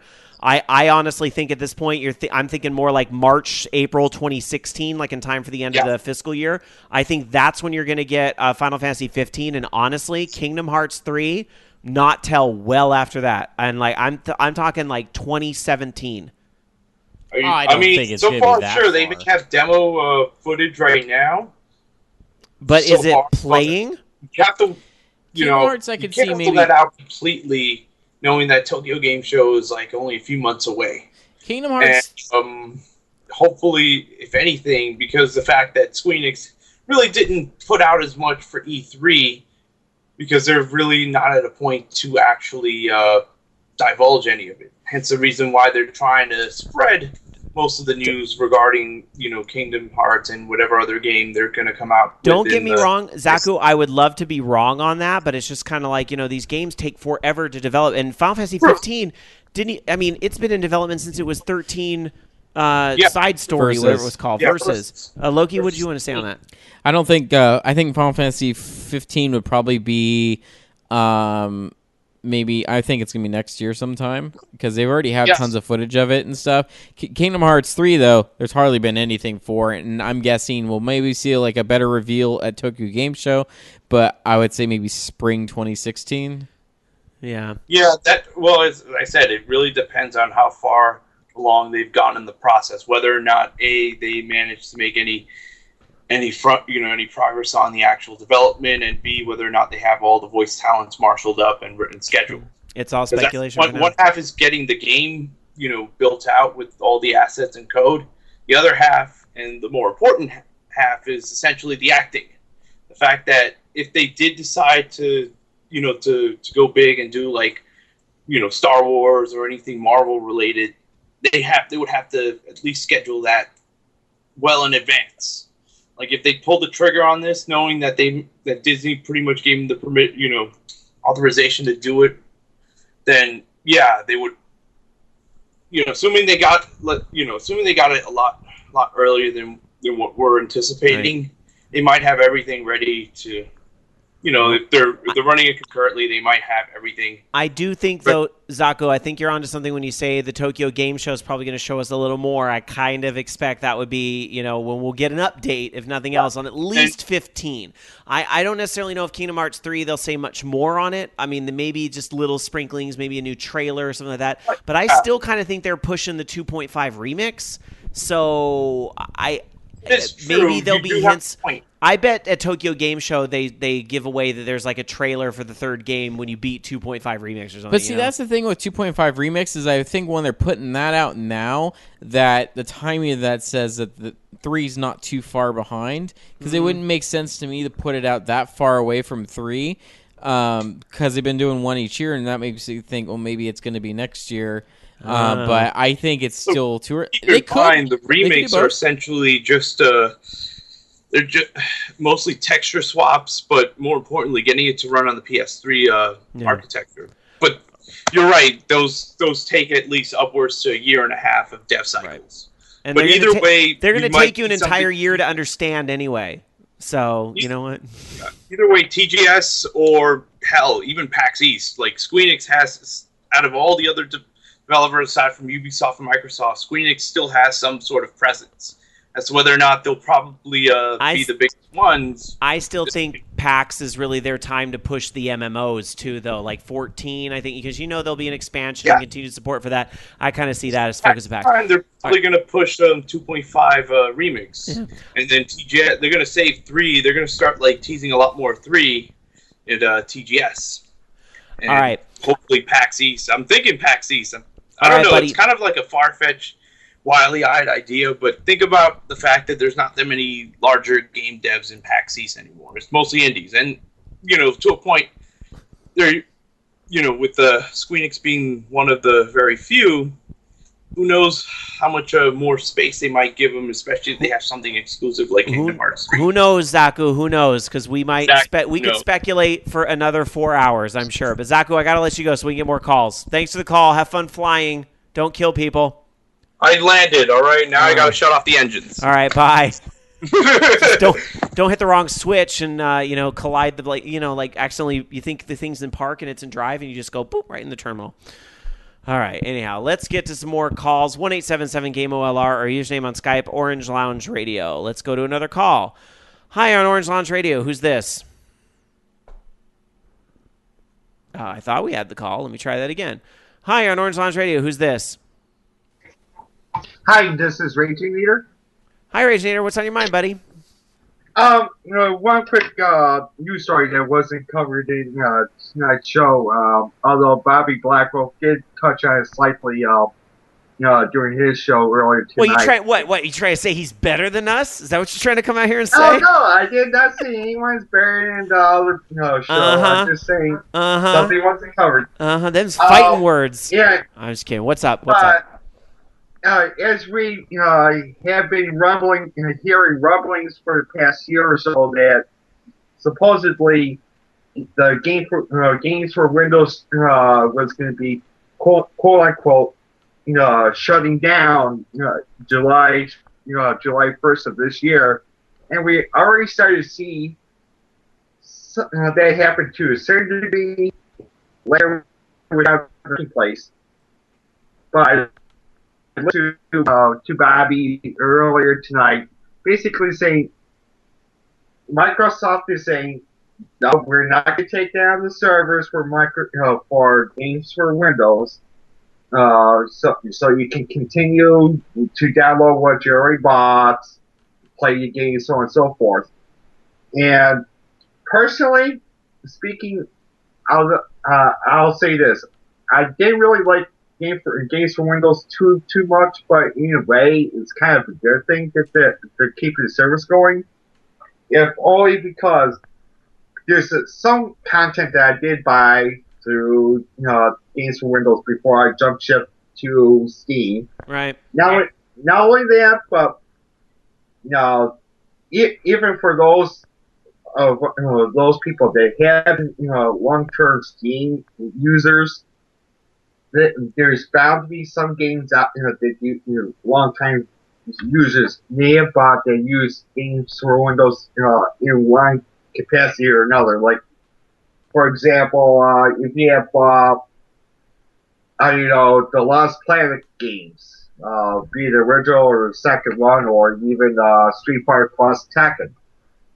Those all those games use games for Windows, even though you may have bought them on Steam. It really seems to me like Microsoft is pretty much like they're just ending a lot of the support for games for Windows Live, but they're kind of like, we're not going to unplug the computer, but when it stops working, there's not exactly going to be anybody here to fix it either.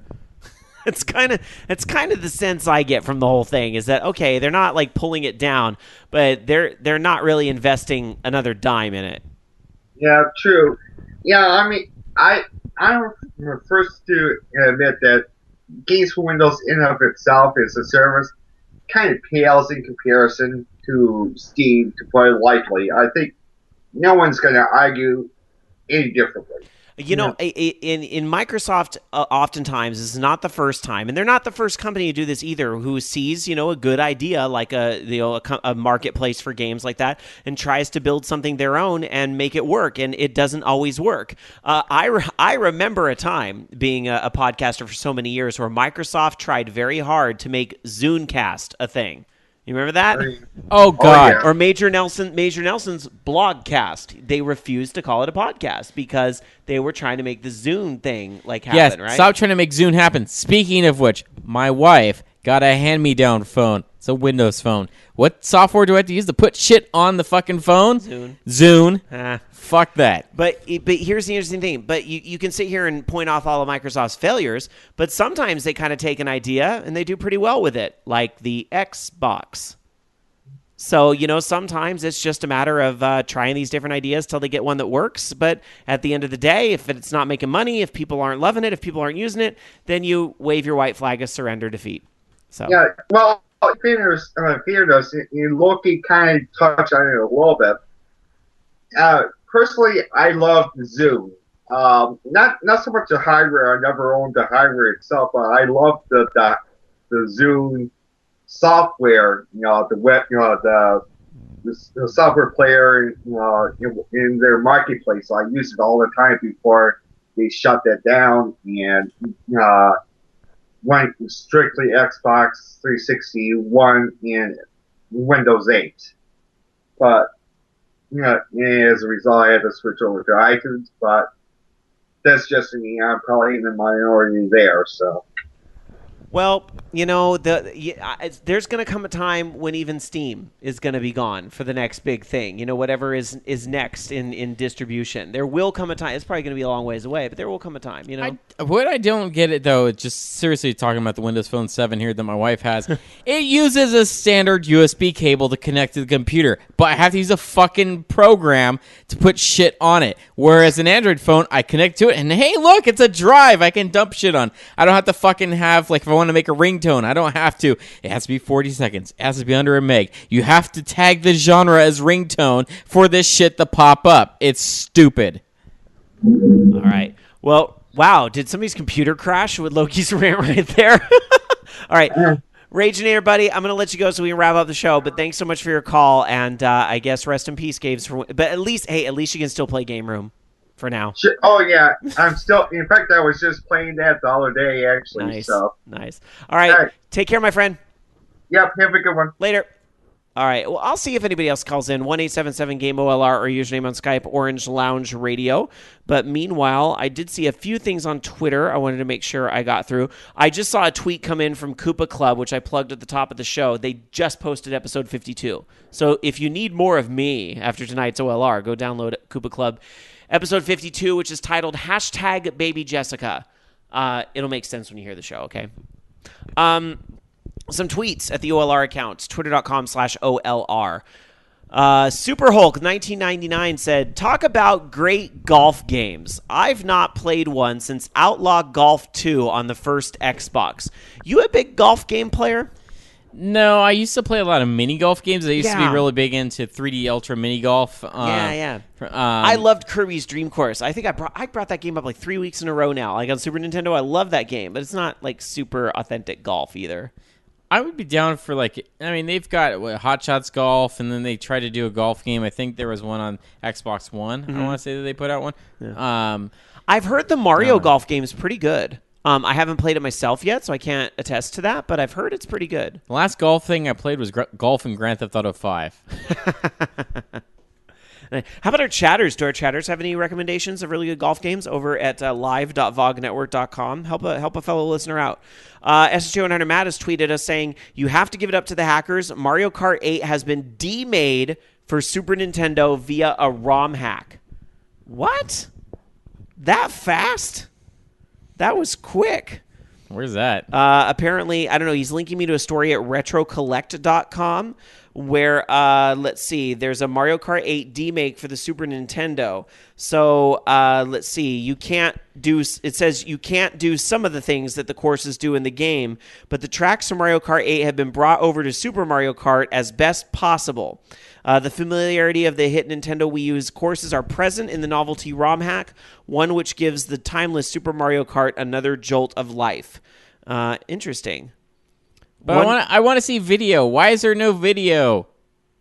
They have a patch, but they have the patch that you can download, but where's my video? And apparently through the SNES emulator, you can play online and do online battle play on old school Mario Kart. Does that mean that it's because Super Mario Kart has like a good battle mode? Maybe that's a thing. I don't know. I'm sure there's a YouTube out there for them. All right. Let's see. Act Deft says, I heard the Mario Golf 3DS games is good. Let's see. Tiger Claw says you need to download Double Twist for desktop. Is that game or is that another? Oh, never mind. They're talking about something completely else. I was like, what? That is a program to sync music to Android phone. There you go. Sorry about that. That was in the midst of golf game chatter. I thought that might have been some golf game I'd never heard of. Any other last minute stories, Loki? I was going to mention this was kind of a big thing.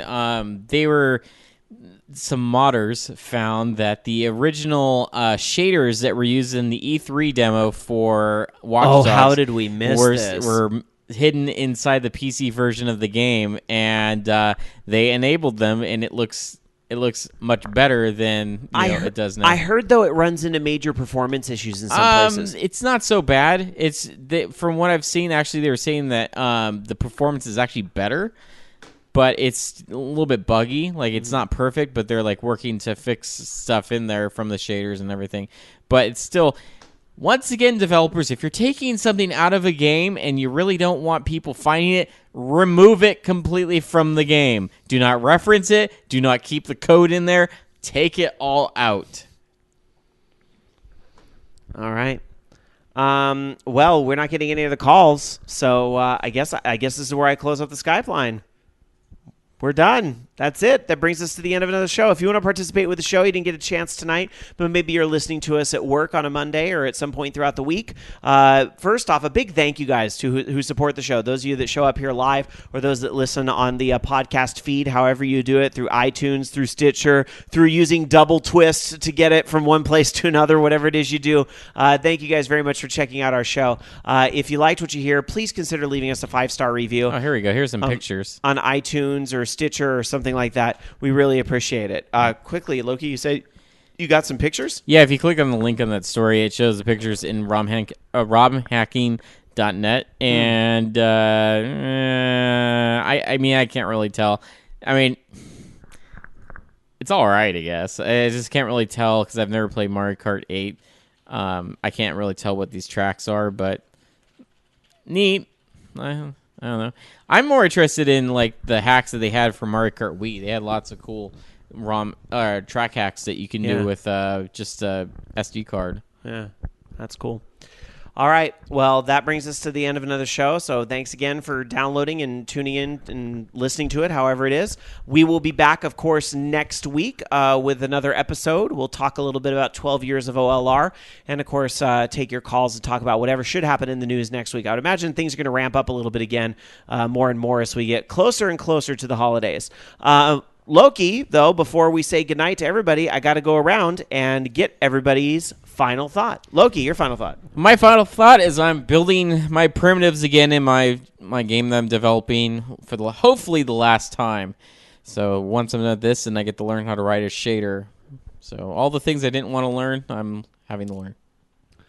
My final thought tonight is Mario Kart 8 was super fun today, and I think we need to do more tournaments like that. So we've got to do something with VOG, too. I know there is one that has been set up, but we haven't done a very good job promoting that because, like, E3 happened. So I think we do have to kind of have at least, like, a little VOG tournament or something at some point. And one of these weeks, I'm going to have to go in and clean up the Minecraft server and put new patches up and stuff. Because I don't think anyone's actually playing it. I'm still paying for it, but no one's playing it. We haven't talked about it in a while, so I think if you say, hey, something new's going on, we're going to do something. Minecraft server, I just have to update everything because I know that I don't know, I have to It's been a while. It's collecting dust. All right. Who knows? That's it, guys. Thanks again for downloading the show and checking it out and tuning in. That's it. We're done. Did I give my final thought? I don't even remember what I said now. If I did, I'll give another final thought. My final thought is I think I might actually play some more Final Fantasy 11 tonight. Maybe I'll get to level my character to like 15 or something. We'll see. Or I'll get killed again in one hit like I did earlier today. All right, that's it. We'll be back here next week to say hooray for 12 years of OLR. Thank you guys for downloading the show and tuning in, and we'll see you next time. Bye. You've been listening to Orange Lounge Radio. Orange Lounge Radio is a production of OLR Studios. To join us for a live show, tune into vognetwork.com Sunday nights at 6 p.m. Pacific, 9 p.m. Eastern.